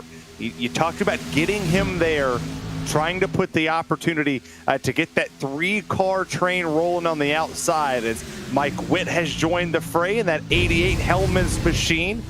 He's right there. On the low side is, oh my goodness, 3 lap cars in a row. One's going to pull off. The other 2 are battling for position. This is scary. This is going to be the hairiest part of the moment, or of the race, I should say. Now, hopefully they're going to pull down here on the back straight, but I doubt it. No, they're pulling up. Oh boy. I don't want to look. Well, I can tell you right now, team radios and driver radios are full of words right now. And the wall goes the lap car. Well, at least that, you know what, and I started to say this earlier for Ted Lowendick. Oh, cold lane. Oh, that's going to really mess a few people's spots here, but it's going to keep Elliott White and Abner and I think Mike Witt all together. Yeah, Chris Justice was the loser of that deal. It looked like. Yeah, that was. Hold on. And around Jim Westerfield goes with the 15 machine of Nick Byer. I think it might put us like 1 or 2 to go in the restart. We might get going here again, but it'll be a quick restart if we do. We're going to take the pace car with about 5:20 left. About 1.5 minutes per minute per pace lap. Calculator here. We've got an hour. Yeah, I was about to say, we'll be here for a while. Terry's taking off his shoes right now. Heck, they've been off. My feet are wet. Feet are soaking wet from work all day.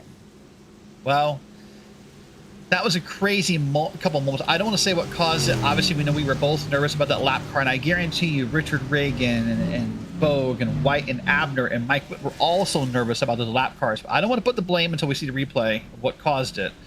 But, of course, Okay, the initial belief will be those lap cars. Here it is, though. What's in the back? What's in the back? I was looking forward. Let's do that again here. That was your first mistake. You never look forward. You always look No idea they were 3. No idea they were 3. That's a hard hit. That's end of night kind of stuff right there.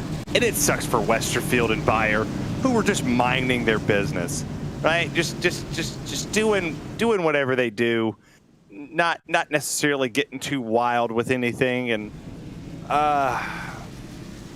we should be lights out on top of the pace car this time. I would imagine they're either going to go 1 or 2 more laps. And if that's the case, I think you're right. I think we're in a 2-lap shootout here.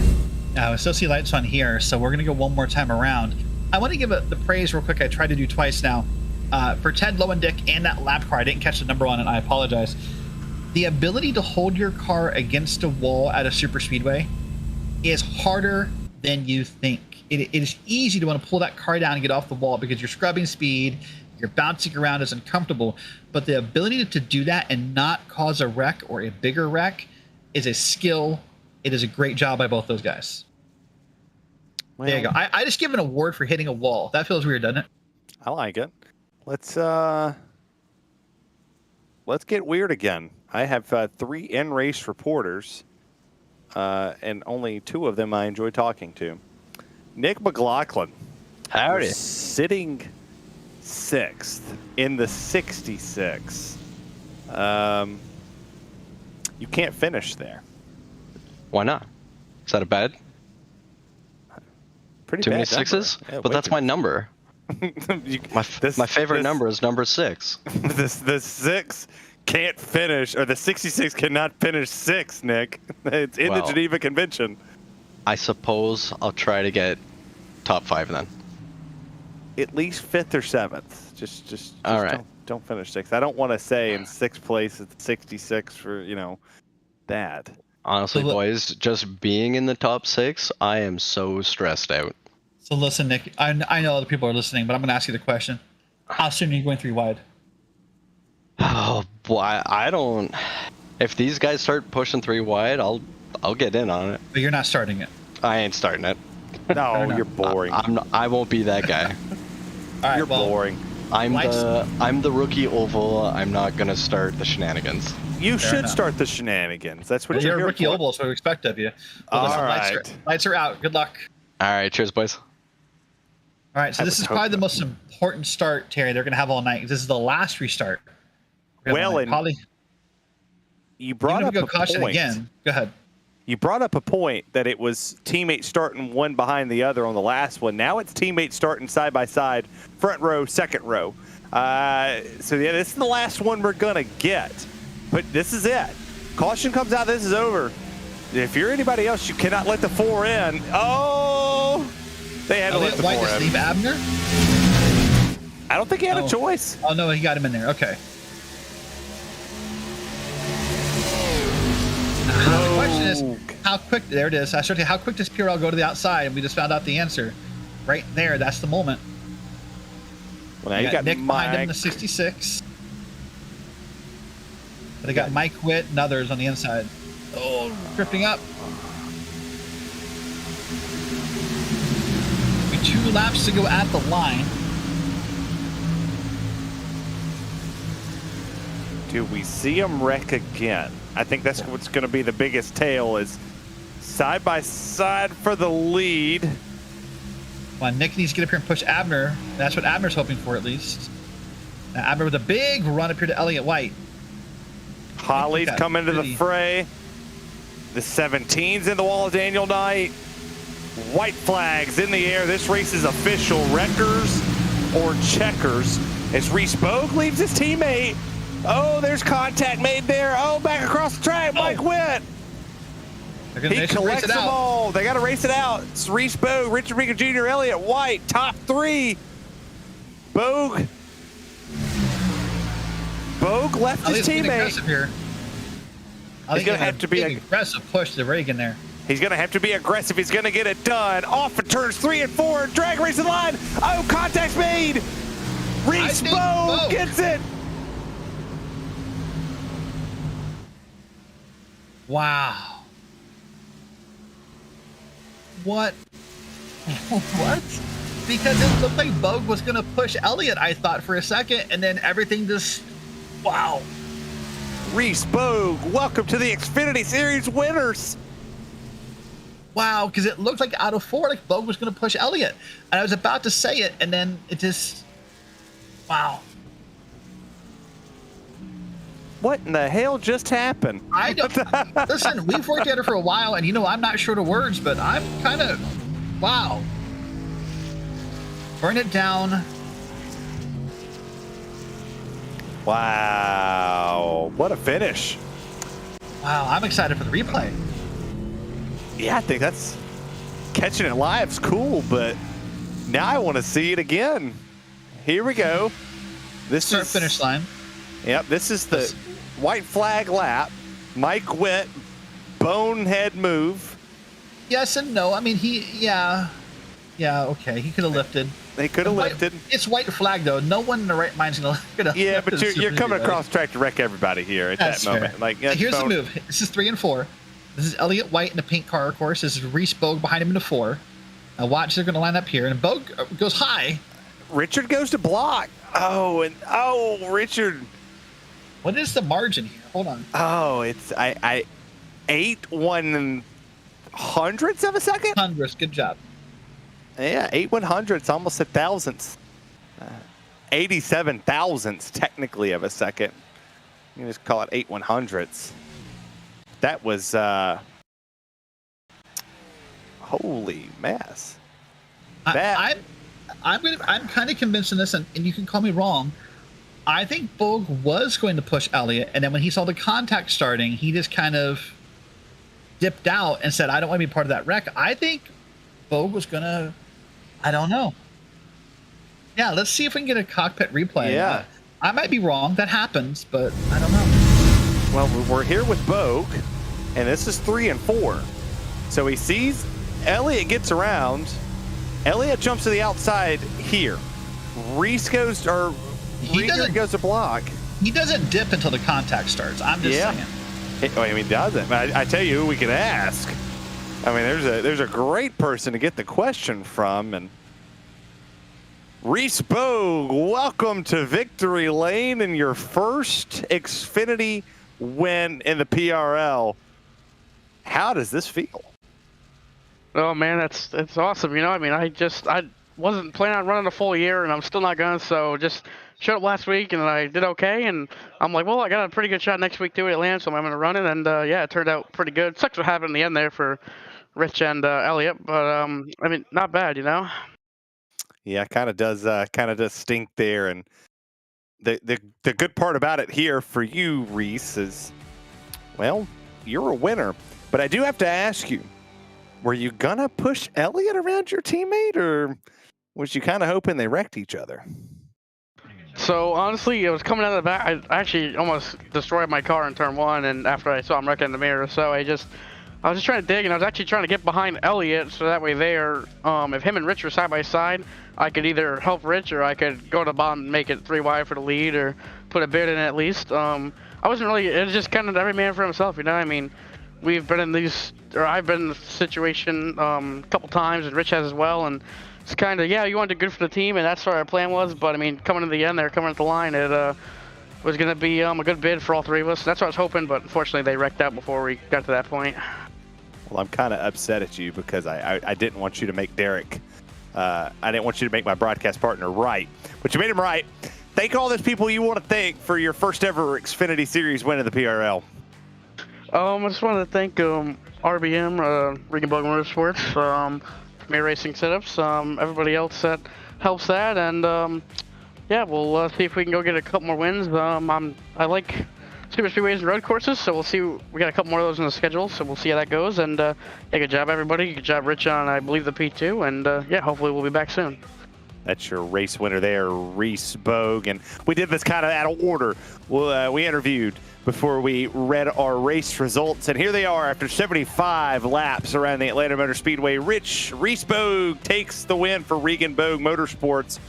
Richard Regan, Elliott White, Chris Justice, Abner Acosta, your top 5. Nick McLaughlin, Adam Zemke, Bradley Holly, Daniel Knight, Nicholas Hunter, your top 10. Back there in 11th, Ted Lowendick, Jeff Evans, Jim Westerfield, Brett Karakoff, Mike Witt, Joey Tebben, Mark Kalin, and one lap down, Nick Byer, Colton Lane, Jacob Emery, your top 20. Back here into the partial used car lot, Charles Sumner, Thomas Sink, Jeremy Bailey, Ryan O'Connor, Mike Knight, Danny Cervantes, Patrick Cowgill, Doug Evans, and Matt Gagnon is your 29 car field. We'll catch up with Richard Regan Jr. He's standing by with our smart and right Derek Watson. Richard, what a night it was. What a last lap it was. Walk us through turn 4. What's your perspective? That's just hard racing. Honestly, I don't have any problems with Elliott. We were probably gonna rub a little bit there, but we did net code bounce into each other. We had about half a foot of distance when we initially touched, and that's kind of what upset my car. So, yeah, I mean, I don't doubt that we were gonna touch, which is fine. I mean, I don't care. But it just sucks about the net code, and at least Reese was able to come away with the win. So I don't know if you heard through the broadcast or if you watch it later, but we talked to Reese right before results, and he had hinted that he was okay pushing Elliott to try to make a 3-wide move at the end. Would you have preferred Reese to stuck behind you coming out of 4? No. So once we got going there on that last restart, and Reese got in behind me, Elliott and Abner made that move to the top, and Reese was yelling for me to block top, but I was telling him to take it because he's been working with me all race. So if you got a shot at it, go take it. As long as I don't get wrecked, it doesn't really bother me. So yeah, like if he had the shot to do it, then go for it. Fair enough. Well, another win yet in PRL, and now we're looking forward to next week. What's your outlook on the rest of the schedule? Hopefully next week we have a good run. We got a lot of road courses still to go, and season finale at Daytona is going to be interesting. So just trying to survive and pretty much point race right now. And luckily Abner had a little bit of trouble on that last lap, so I got a couple of spots on him on a buffer. So not the win, which would have given me another 5 points on him, but still something to build off of, and hopefully we can continue this momentum throughout the season. All right, well, good luck the rest of the season. Before I let you go, anyone you want to give a shout out to or give thanks to? Yeah, I got to give a shout out to everyone at Regan Bogue Motorsports, Reese, Danny, Nick, Brett, everyone on the truck side, Zach Austin, Garrett Austin, Colton Easterday. Brett got wrecked under caution tonight, so that's a new one. He's had horrible luck. I'm pretty sure every race that we've done this season, he's gotten into an incident that has taken him out of contention for a decent finish. So hopefully his luck can turn around. Give a shout out to everyone at Dirty South Racing, Mission 22, Multiple Sclerosis Society, Neonism Paints. You need a paint, go to facebook.com/neonism. Tell them the PRL sent you. Everybody at the PRL and you guys at RaceSpot. All right, well, thank you as well. That is Richard Regan Jr., Terry, and he finished second in this running order. Yeah, old Rich back there trying to hold his streak of top 2 finishes alive. Next week we go to New Hampshire. We'll grab the College Series racer, and a pretty good racer in his own right, Elliott White. And Elliott, what a heck of a finish he had there. Didn't expect to be into the wall when you were coming there, when you had an opportunity to win this race, but opportunity to win, P3. How was your night, and what do you look forward to next week at New Hampshire? Yeah, I mean, it was definitely a track position race. I guess the top line, it wasn't bad, but you really tore up your rear tires driving up there for long. So kind of was just waiting around a lot of the time, and then tried to make moves at the end. And with the tri-oval the way it is, it's so hard to tell kind of what's happening. And then I think Richard and I just got together, kind of standard tri-oval move there. But it was fun. I mean, I'm looking forward to being back at Daytona or Talladega. I think that's all I can say. Well, you're a pretty good road racer in yourself, and we have a lot of them on the race season. Got a chance to maybe go out there and win one of them road races? Yeah, I think Watkins should be fun. I mean, New Hampshire, I don't think I've ever driven the road course, so I'm not sure what that's like. But the other ones, for sure, yeah. I think if it plays out how I want it to, and I do adequate practice, I think I'll be pretty good there, hopefully. Well, luckily we ain't running the road course side of New Hampshire. It's the oval part. But I was swinging more towards Indianapolis, maybe going. Yeah, Indy road course. Okay, thank you. Yeah, you're welcome. I'm here for you, Elliot. You're not here for me. I'm here for you, buddy. Thank all those people that put that Patrick Star-looking car out there on the racetrack for us. Yes, Jeff Evans, amazing painter in his own right. And of course, our partners at PRL, Muradness, Advanced Sim Racing, Butt Kicker, Racebox, and all our other partners. Appreciate them. And I appreciate you guys for the broadcast as well. We appreciate you, Elliot. Congratulations on your P3 here tonight. And we hope to be talking to you at Victor Lane before the season's over. Thank you, guys.